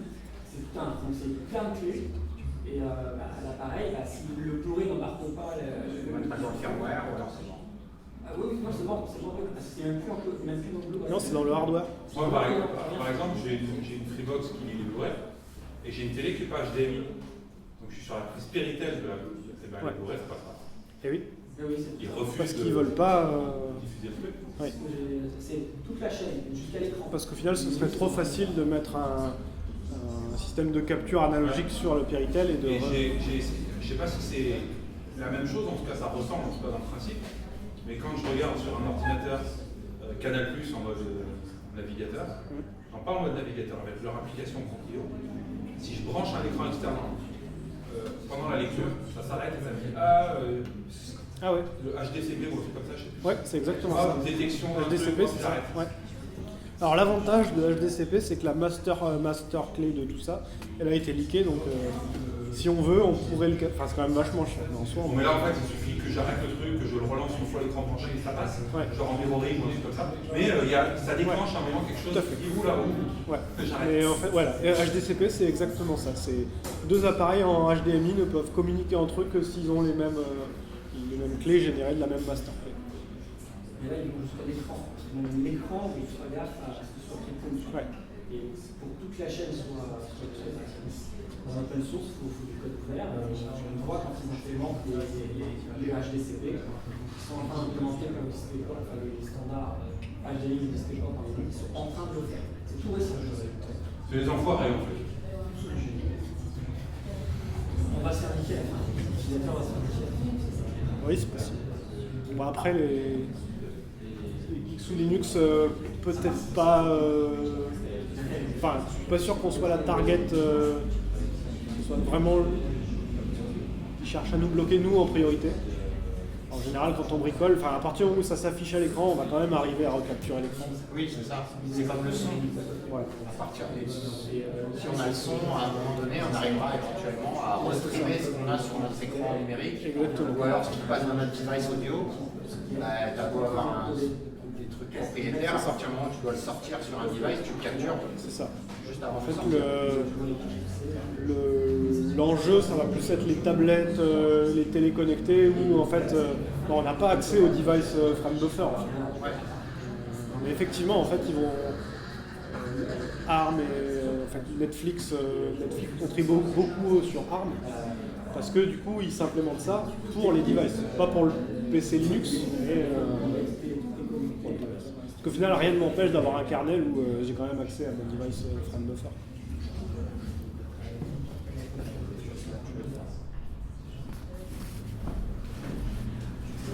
Donc du coup, on a quand même bien parlé des issues avancées. On a parlé du décryptage, on a parlé du fast forward. Alors on n'a pas tant parlé que ça, je vais en parler un peu plus. C'est là-dessus que je clôturerai. Que si je veux faire une avance rapide sur mon flux, pour donner une impression de bobinage, je ne veux pas juste dire je veux jumper à la 300e seconde de mon flux. Peut-être que je veux plutôt avoir quelque chose qui me donne un aperçu, quelque chose qui me donne des images, que je sache à quel moment je veux rejouer. En fait, ce que je vais faire, c'est que j'ai plusieurs stratégies. Je vais essayer de jouer uniquement les iframes. Je décode mon iframe, je l'affiche, je jump une dizaine d'iframes plus loin, je l'affiche, donc du coup je fais une séquence d'images qui a quelque chose. Ou alors, je vais faire quelque chose comme je décode mon iframe, je décode quelques images en avance rapide, puis je jump un peu plus loin. En fait, il y a plein de choses à imaginer. En fait, on peut même imaginer l'inverse. On peut imaginer de décoder à l'envers. Alors, dans le cas de la bande magnétique vidéo, c'est c'est évident, on a juste à bobiner dans l'autre sens. Mais quand on veut jouer une séquence à l'envers, on se retrouve sur le problème qu'on a là. C'est-à-dire que si j'ai un certain gop en entier, en fait il me manque des dépendances, donc je ne peux pas jouer à l'envers. Mais c'est possible. Si je repère le gop, je peux filer mon gop en entier dans mon décodeur. Alors je ne vais pas lui dire de jouer à l'envers parce que pour lui ça ne va rien dire. Ce que je vais faire, c'est que je vais changer les dates de présentation des frames. Donc j'édite à la volée les dates d'affichage des frames. Et comme ça, je peux faire quelque chose où les personnages ils reviennent en arrière. Oui, mais c'est post-décodage là. C'est post-décodage. C'est post-décodage. Parce que si tu as une iframe qui est extrapolée par rapport à une iframe, tu peux les mettre dans l'autre sens. Il faut forcément que tu décodes l'iframe avant pour avoir la iframe complète. Ouais, mais en fait, si tu insères le gop en entier, les dépendances elles restent les mêmes, mais tu changes que les temps de présentation. Donc du coup, il a tout en mémoire. Et tu vas décoder tout le gop, mais tu vas, une fois que tu as les images décodées complètes, tu vas les jouer à l'envers. Voilà. En fait, toi, tu te préoccupes pas de décoder. Si tu envoies tout à ton décodeur, et tu sais qu'il va retrouver ce qu'il lui faut. Et s'il lui manque la dépendance, il va aller la chercher. Mais du coup, il faut qu'il ait la capacité de buffer de tout le gop plus celui d'avant. En fait, ce que je vais faire, c'est qu'avant ça, je vais lui filer les iframes dans l'ordre inverse pour être sûr que ses dépendances sont résolues. Et après, je lui insère les bframes et les bframes avec les temps de présentation réécrits. Et donc, il aura résolu ses dépendances et il va les afficher dans le nouvel ordre que je lui dis. Est-ce qu'il reste des questions? Parce que je crois que j'arrive à la fin de ce que je voulais dire. Moi, ça me fait penser au point qu'avait soulevé Grégory tout à l'heure. Comment est-ce qu'avec cet ensemble d'outils, lesquels on peut utiliser pour facilement, par exemple, transmettre une image vidéo qui est captée par une webcam à Montréal et la diffuser sur un écran qui est à Marseille? Alors là, on va vouloir faire essentiellement du transport. Parce que, en fait, notre caméra, elle est capable de produire un flux encodé et généralement muxé. Donc, la plupart des caméras, elles nous fournissent un flux déjà muxé. Muxé, ça veut dire qu'il y a l'audio dedans? Ouais, mélangé et suffisamment finement pour qu'on puisse le jouer. Oui, mais est-ce que c'est encodé, compressé déjà? Oui. La caméra sait le faire? Oui, la plupart des caméras sortent quelque chose de relativement... Y compris des caméras qui sont incrustées dans les laptops? Alors, peut-être pas. Ou des webcams de Logitech à 25 balles ou 30 balles? Alors, si on voulait faire ça, ce que je ferais, c'est que...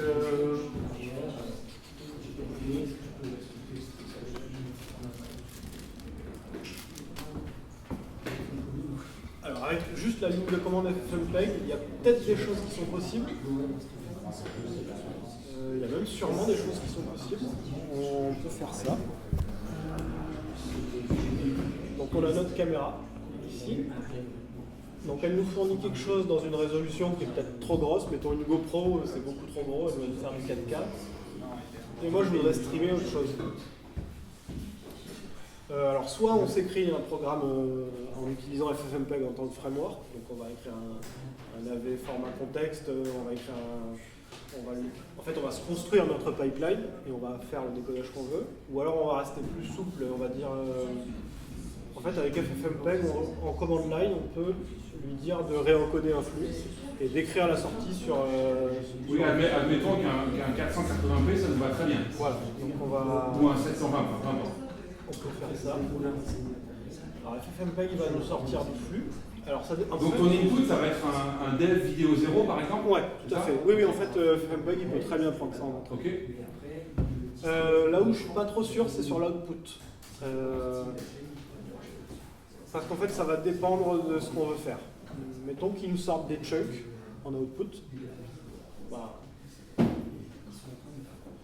Alors je sais qu'aussi dans FFmpeg, il y a une implémentation de RTSP. RTSP, c'est un serveur. Ouais, c'est Real-Time Streaming Protocol. Exactement.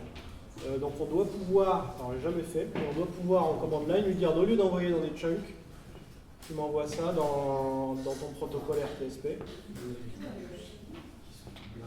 puis derrière, tu peux mettre un player ou un VLC. Et entre les deux, tu vas avoir quoi? Un Nginx par exemple qui va être le point de service RTSP, c'est pas du HTTP, c'est vraiment. Ouais, mais Nginx il fait du RTSP. Ah ouais? Ouais. D'accord.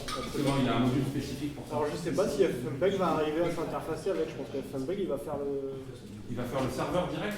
Peut-être. Donc par exemple, ça veut dire qu'il va ouvrir un port TCP. Dans la command line, on va lui préciser le port, je pense. Alors j'ai jamais fait, mais je sais pas. Ok. Oui, c'est une solution. Et voilà, peut-être Nginx, je sais pas. Et du coup, là, on aura une URL. Mais ça, alors, voilà, Grégory me confirme que c'est ce que nous on fait déjà avec ça. L'inconvénient, par exemple, c'est que si jamais on a de la latence qui se crée parce que le réseau n'est pas au top, il ne suit pas, mais en fait, la vidéo, au lieu de dire de temps en temps, toutes les X secondes, éventuellement je perds des frames et je me recale, ben en fait, on prend du retard. Et sur 10 minutes, on peut avoir des fois peut-être 30 secondes de lag. Alors, au final, les solutions, elles peuvent être soit dans le player RTSP. Alors, ça dépend de ce qui est implémenté au niveau du player. C'est-à-dire qu'en RTSP, tu peux dire je veux jumper à tel moment de la vidéo. Donc, tu pourrais peut-être, si tu t'aperçois que tu as lagué, tu pourrais peut-être jumper plus près. Et pour ça, il faut avoir une horloge de référence. Oui, c'est mieux. Mais cette horloge, elle fait partie du flux streamé ou ça n'a rien à voir? Elle fait. Alors, je pense que RTSP, en fait, dans RTSP, dedans, il y a RTP. Si on utilise RTP, je pense que dedans, il y a une horloge. Mais en fait, RTSP, on n'est pas obligé d'utiliser RTP avec. RTSP, c'est juste le protocole à message pour me dire dis-moi quels sont les flux qui sont dispo et puis je veux jouer celui-là. Et puis du coup, le serveur il se met à streamer. Si on utilise RTP, en fait, RTP c'est immense et je pense qu'il y a tout ça dedans. Mais très souvent, on utilise juste UDP ou TCP/IP. Et donc du coup, c'est juste un flux. Une autre solution, ce serait de faire un autre transport. Ou carrément de faire du...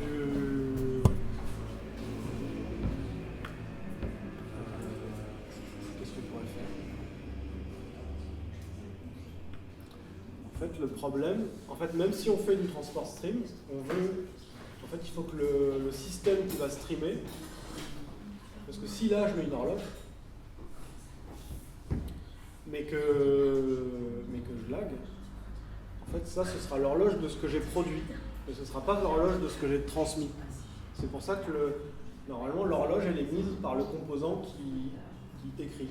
Donc, en général, en DVB-T c'est quasiment l'antenne qui broadcast qui fait ça. Ça veut dire qu'il faut peut-être rajouter un composant ici qui insère l'horloge, la PCR. La PCR ça marche que en transport stream et probablement que en RTP. Je pense.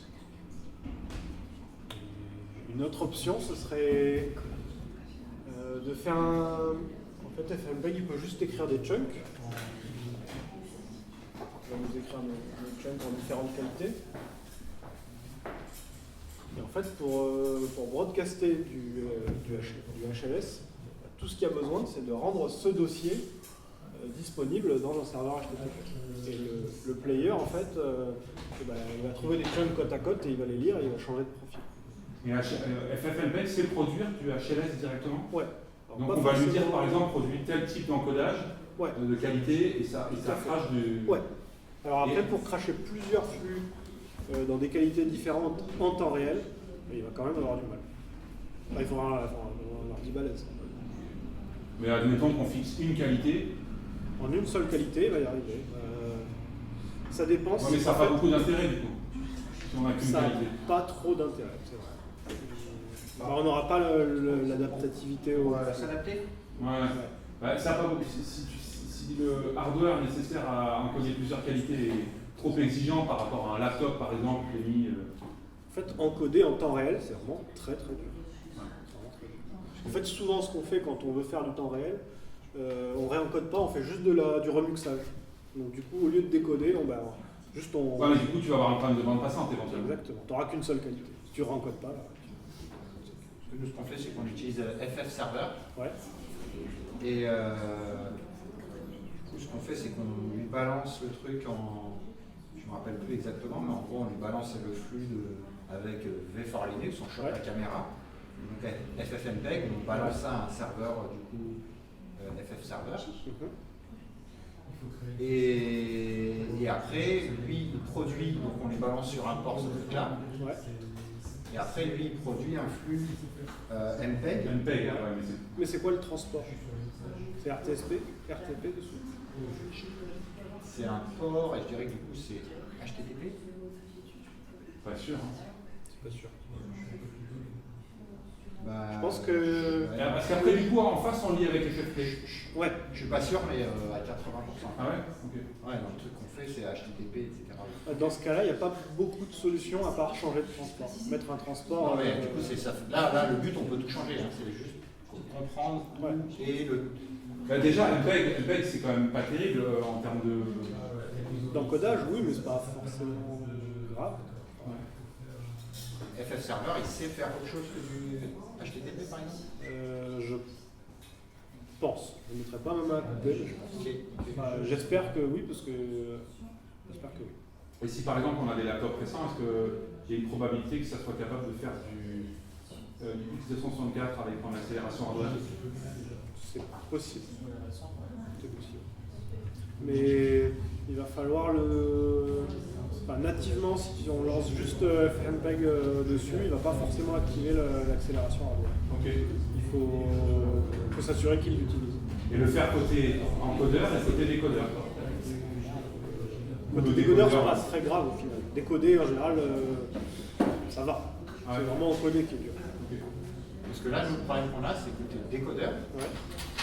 Et en fait, pour moi, le problème, c'est qu'on envoie un flux. Et ce qui se passe, c'est avec le lecteur, si on utilise VLC ou un truc comme ça, il prend le flux, et puis effectivement, il dévie dans le temps.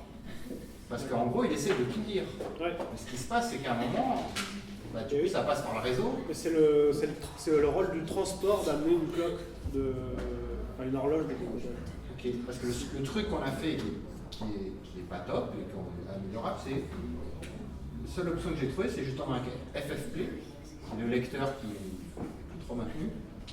Où il y a une option frame drop. Ouais. Le principe en gros, mais ça marche pas, ça marche un peu, ça marche mieux que VLC, même s'il y a peut-être des options que j'ai pas trouvées dans VLC. Mais c'est un truc qui dit en gros, bah en fait, quand c'est un flux par exemple webcam, du coup c'est pas un film, on rate pas un bout de ce truc-là. En fait, on veut au plus tôt aller au truc en direct, quitte à sauter d'une iframe, si j'ai bien compris, ou d'un truc comme ça. Et sauf que donc ça marche mieux que VLC, mais c'est pas top. On aboutit quand même à des déviations du Alors, si frame drop améliore le truc, effectivement, ça veut dire qu'il n'arrive pas à décoder assez vite. Non, ou alors qu'il y a du lag. Et non, parce que quand on relance juste après, il n'y a pas de lag. Enfin, le truc, c'est que pour moi, c'est le décodeur qui lag. Notamment quand tu as deux décodeurs différents sur le truc, il y en a un qui lag, l'autre qui lag pas forcément. C'est parce que pour moi, en gros, dans le flux, il y a un moment, en gros, je vais dire n'importe quoi, il essaye de tout jouer. Et du coup, si à un moment, il y a un bout de dizaines de millisecondes qui arrive, ok, puis accumulé au bout de 10 minutes, comme disait Jérémy, petit à petit, tu te retrouves à avoir un truc. Et il faudrait un truc qui dise, bah, en gros, là maintenant, j'essaie de... En fait, c'est le rôle du transport et donc de l'émetteur de mettre une cloque pour que le décodeur il arrive à se caler. Là, dans notre cas, en gros, ce qui se passe, c'est qu'il n'envoie pas d'horloge, il essaie de tout lire, plus ou moins ce truc-là. Et en théorie, c'est là où, pour compenser le délai du décodeur, il faudrait qu'il ait une horloge qui lui permette au décodeur de faire des sons. Ouais. Ou alors, il faudrait trouver un paramètre du player pour l'ajuster et lui dire de décoder un poil moins vite. Mais ce serait vraiment dégueu comme solution parce qu'on n'a pas beaucoup de garanties d'être pile sur la solution. Et oui, clairement, on est dans les... En fait, dans les players que j'ai implémentés, en fait, comme c'était notre player, on avait ce genre de stratégie. Ce qu'on faisait, c'est que quand on avait des buffers réseau, en fait, on gérait ça. En fait, on calculait la distance.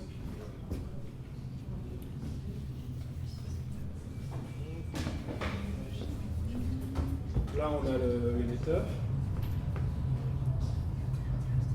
envoie du flux. Donc ça arrive dans le buffer de réception.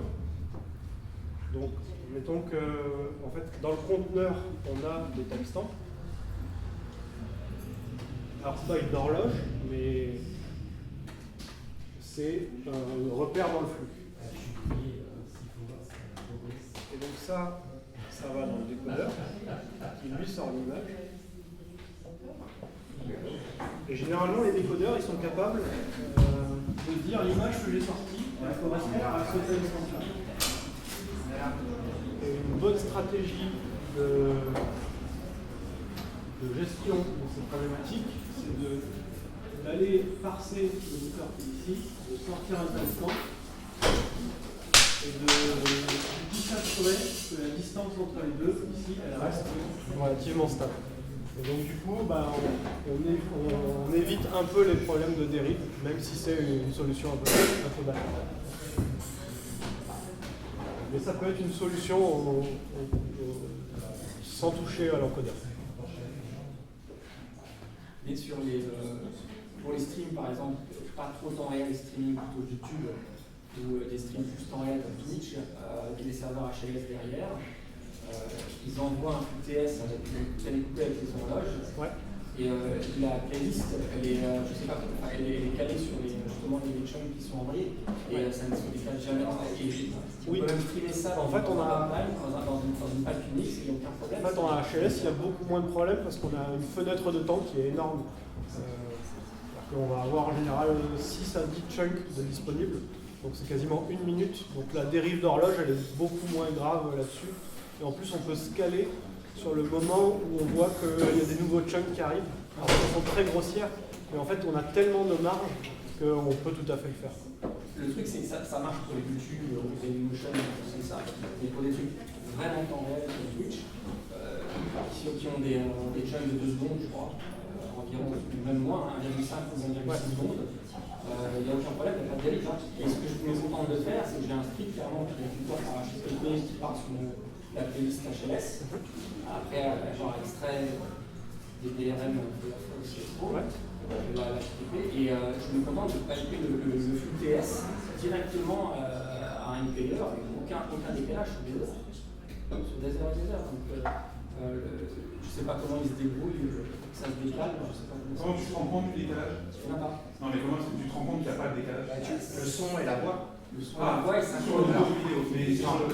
Non, remarque, c'est une bonne question. Parce que nous, comment on se rend compte du décalage, c'est qu'on fait passer la voix sur un système différent. Et donc, évidemment, il n'y a aucune synchro. Je dirais que par exemple, c'est le téléphone, et on veut avoir juste la vidéo. Donc, forcément, on se rend compte du décalage. Par contre, si tu lis une vidéo ou autre, à la limite, si ça dévie lentement, tu t'en rends compte. Ou là, sur Twitch, peut-être, c'est si tu es en train de jouer par rapport au mec avec le mec en face et que tu joues avec lui. Voilà, sinon ça se décale vraiment sur des heures et des heures et des heures, ça se décale même pas de manière très possible. On peut laisser des flux des jours entiers, je ne m'en rendrais pas compte, et pourtant je serai toujours en temps réel avec les gens. Donc je ne sais pas sur quelle fenêtre de temps il est important d'avoir quelle quantité de décalage et ça vient en décalage. Voilà, là c'est pas, c'est la synchro audio et vidéo, vous n'avez pas des trucs économiques, donc... Non, le problème en fait pour moi, c'est pas ça. C'est pas le fait que ce soit pas synchro l'audio et la vidéo, c'est juste qu'on veut que ce soit en direct, parce que en gros c'est plus des cas de visioconférence. Avec Twitch, je maîtrise, je sais pas s'il y a dans plusieurs sens exactement. Mais du coup, ce qui se passe, c'est que si tu commences à avoir un décalage, vu que toi tu parles et on te répond, si tu commences même à avoir un décalage, même au bout de 3 heures d'une seconde, comment ça va? Si tu captes 1 heure après, enfin une seconde après l'autre, ça commence à être un décalage dans la conversation. C'est vrai que dans le cadre, parce que moi je parle de streaming, alors le streaming YouTube, on peut s'auto-visualiser, le Twitch, même dans le temps réel, comme j'ai dit, on a des chunks de 1,6 secondes, sans compter le transport, le codage et tout ça, mais pour de la visioconf, alors là c'est autre chose. Ouais, parce que là le but c'est que HLS, tu dialogues avec la personne, même le 1,6 secondes, HLS c'est pas bon, parce que tu le ressens au téléphone, tu vois. HLS c'est votre truc qu'il faut utiliser. Alors là, il faut demander parce que le temps réel, je crois que c'est RTSP et RTP. Ouais, c'est essentiellement RTP si on veut faire. Le WebRTC, c'est quoi derrière Je sais pas. Parce que ma question, effectivement, là, par rapport à ce que tu as expliqué, c'est de se dire comment ils utilisent ça sur les Avec logiciels de l'UDP, il y a quand même des mécanismes pour contourner ce genre de problème. Mettons que le serveur il se pose pas de questions, il envoie juste en UDP. Ben, en fait, on peut corriger les dérives d'horloge au niveau du décodeur si on observe les timestamps dans le buffer. C'est-à-dire que je reçois des choses, j'extrais mes timestamps ici, je regarde les timestamps de ce que je décode et je m'assure que la distance entre les deux, elle n'augmente pas ou elle ne se réduit pas. Et du coup, je joue sur la vitesse de décodage pour ajuster. Enfin, nous, c'est ce qu'on faisait en fait sur tous les flux UDP. On a un système très compliqué qui, en fait, Comment tu peux jouer sur la vitesse de décodage? Bonne soirée. Merci pour la fenêtre. En fait, on décode un tout petit peu plus vite ou un tout petit peu plus lentement que le temps réel. Ça se voit pas si c'est suffisamment subtil. Mais ça suffit pour corriger les dérives d'horloge. Ok, en supposant que ouais, tu n'es pas à saturation de ta capacité. Exactement. Okay. Mais on parle de 1,01 ou 0,3. C'est ce que tu disais tout à l'heure. Finalement, tu n'as pas le temps exact. Tu sais ce qui est le cas, c'est que tu considères qu'au départ, tu es synchro. Et ce qui est le cas, par exemple, dans le truc. Et tu considères que tu ne dois pas dévier de ta synchro. Ouais.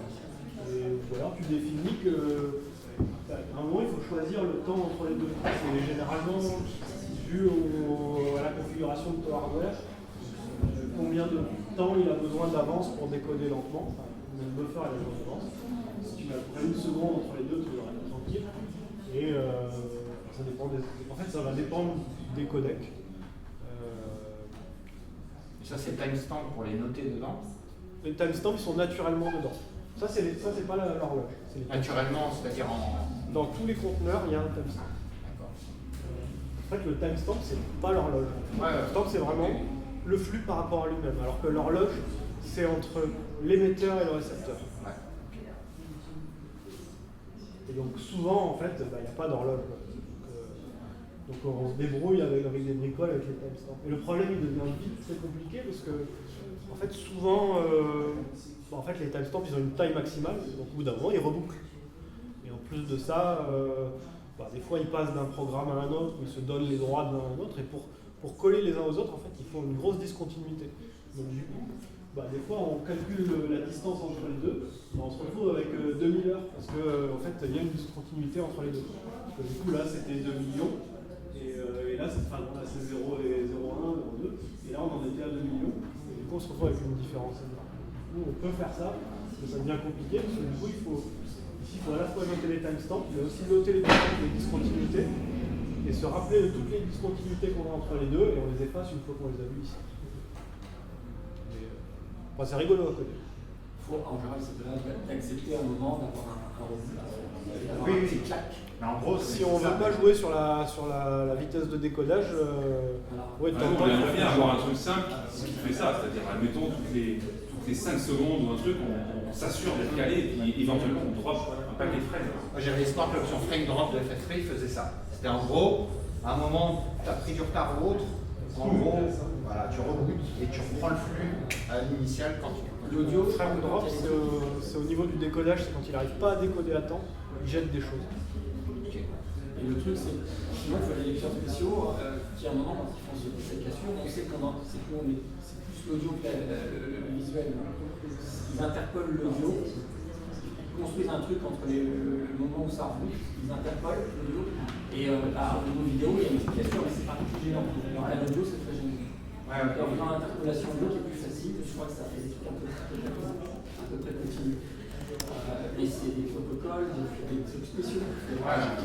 Bon, c'est pas grave, je vais regarder ici. Ça marche pas. Il faut un internet moderne. Il faut un internet qui gère les classes de trafic avec des transmissions en priorité, etc. Ça, je ne sais pas s'ils le font, les faillis sont décidés à le faire. Je sais qu'il y a des gens qui poussaient, ils ne veulent pas normalement. Parce que du coup, on remplace la téléphonie de manière parfaite. Donc si Internet se met à faire Internet comme c'était prévu au départ, la téléphonie, on peut l'acheter. Parce qu'Internet sera capable de faire aussi bien. Pour l'instant, c'est là où la téléphonie classique est bien meilleure qu'Internet pour ces problématiques temps réel. Là, il est beaucoup plus fort, parce qu'ils ne veulent pas implémenter ce qui est nécessaire sur Internet. Ils ne veulent pas. Enfin, à l'époque, ils ne voulaient pas. Je ne sais pas s'ils ont décidé, s'ils ont cédé ou pas. Non, je dis, on jette la téléphonie, on fait qu'Internet. Et là, on peut faire de l'audio avec beaucoup de monde, ça marche pareil. Je regarde s'il n'y a pas une option dans M-Player pour faire ce genre de choses. Mais... En tout cas, merci beaucoup pour ta présentation. C'était très complet, très détaillé. Merci beaucoup. Merci à vous d'avoir écouté.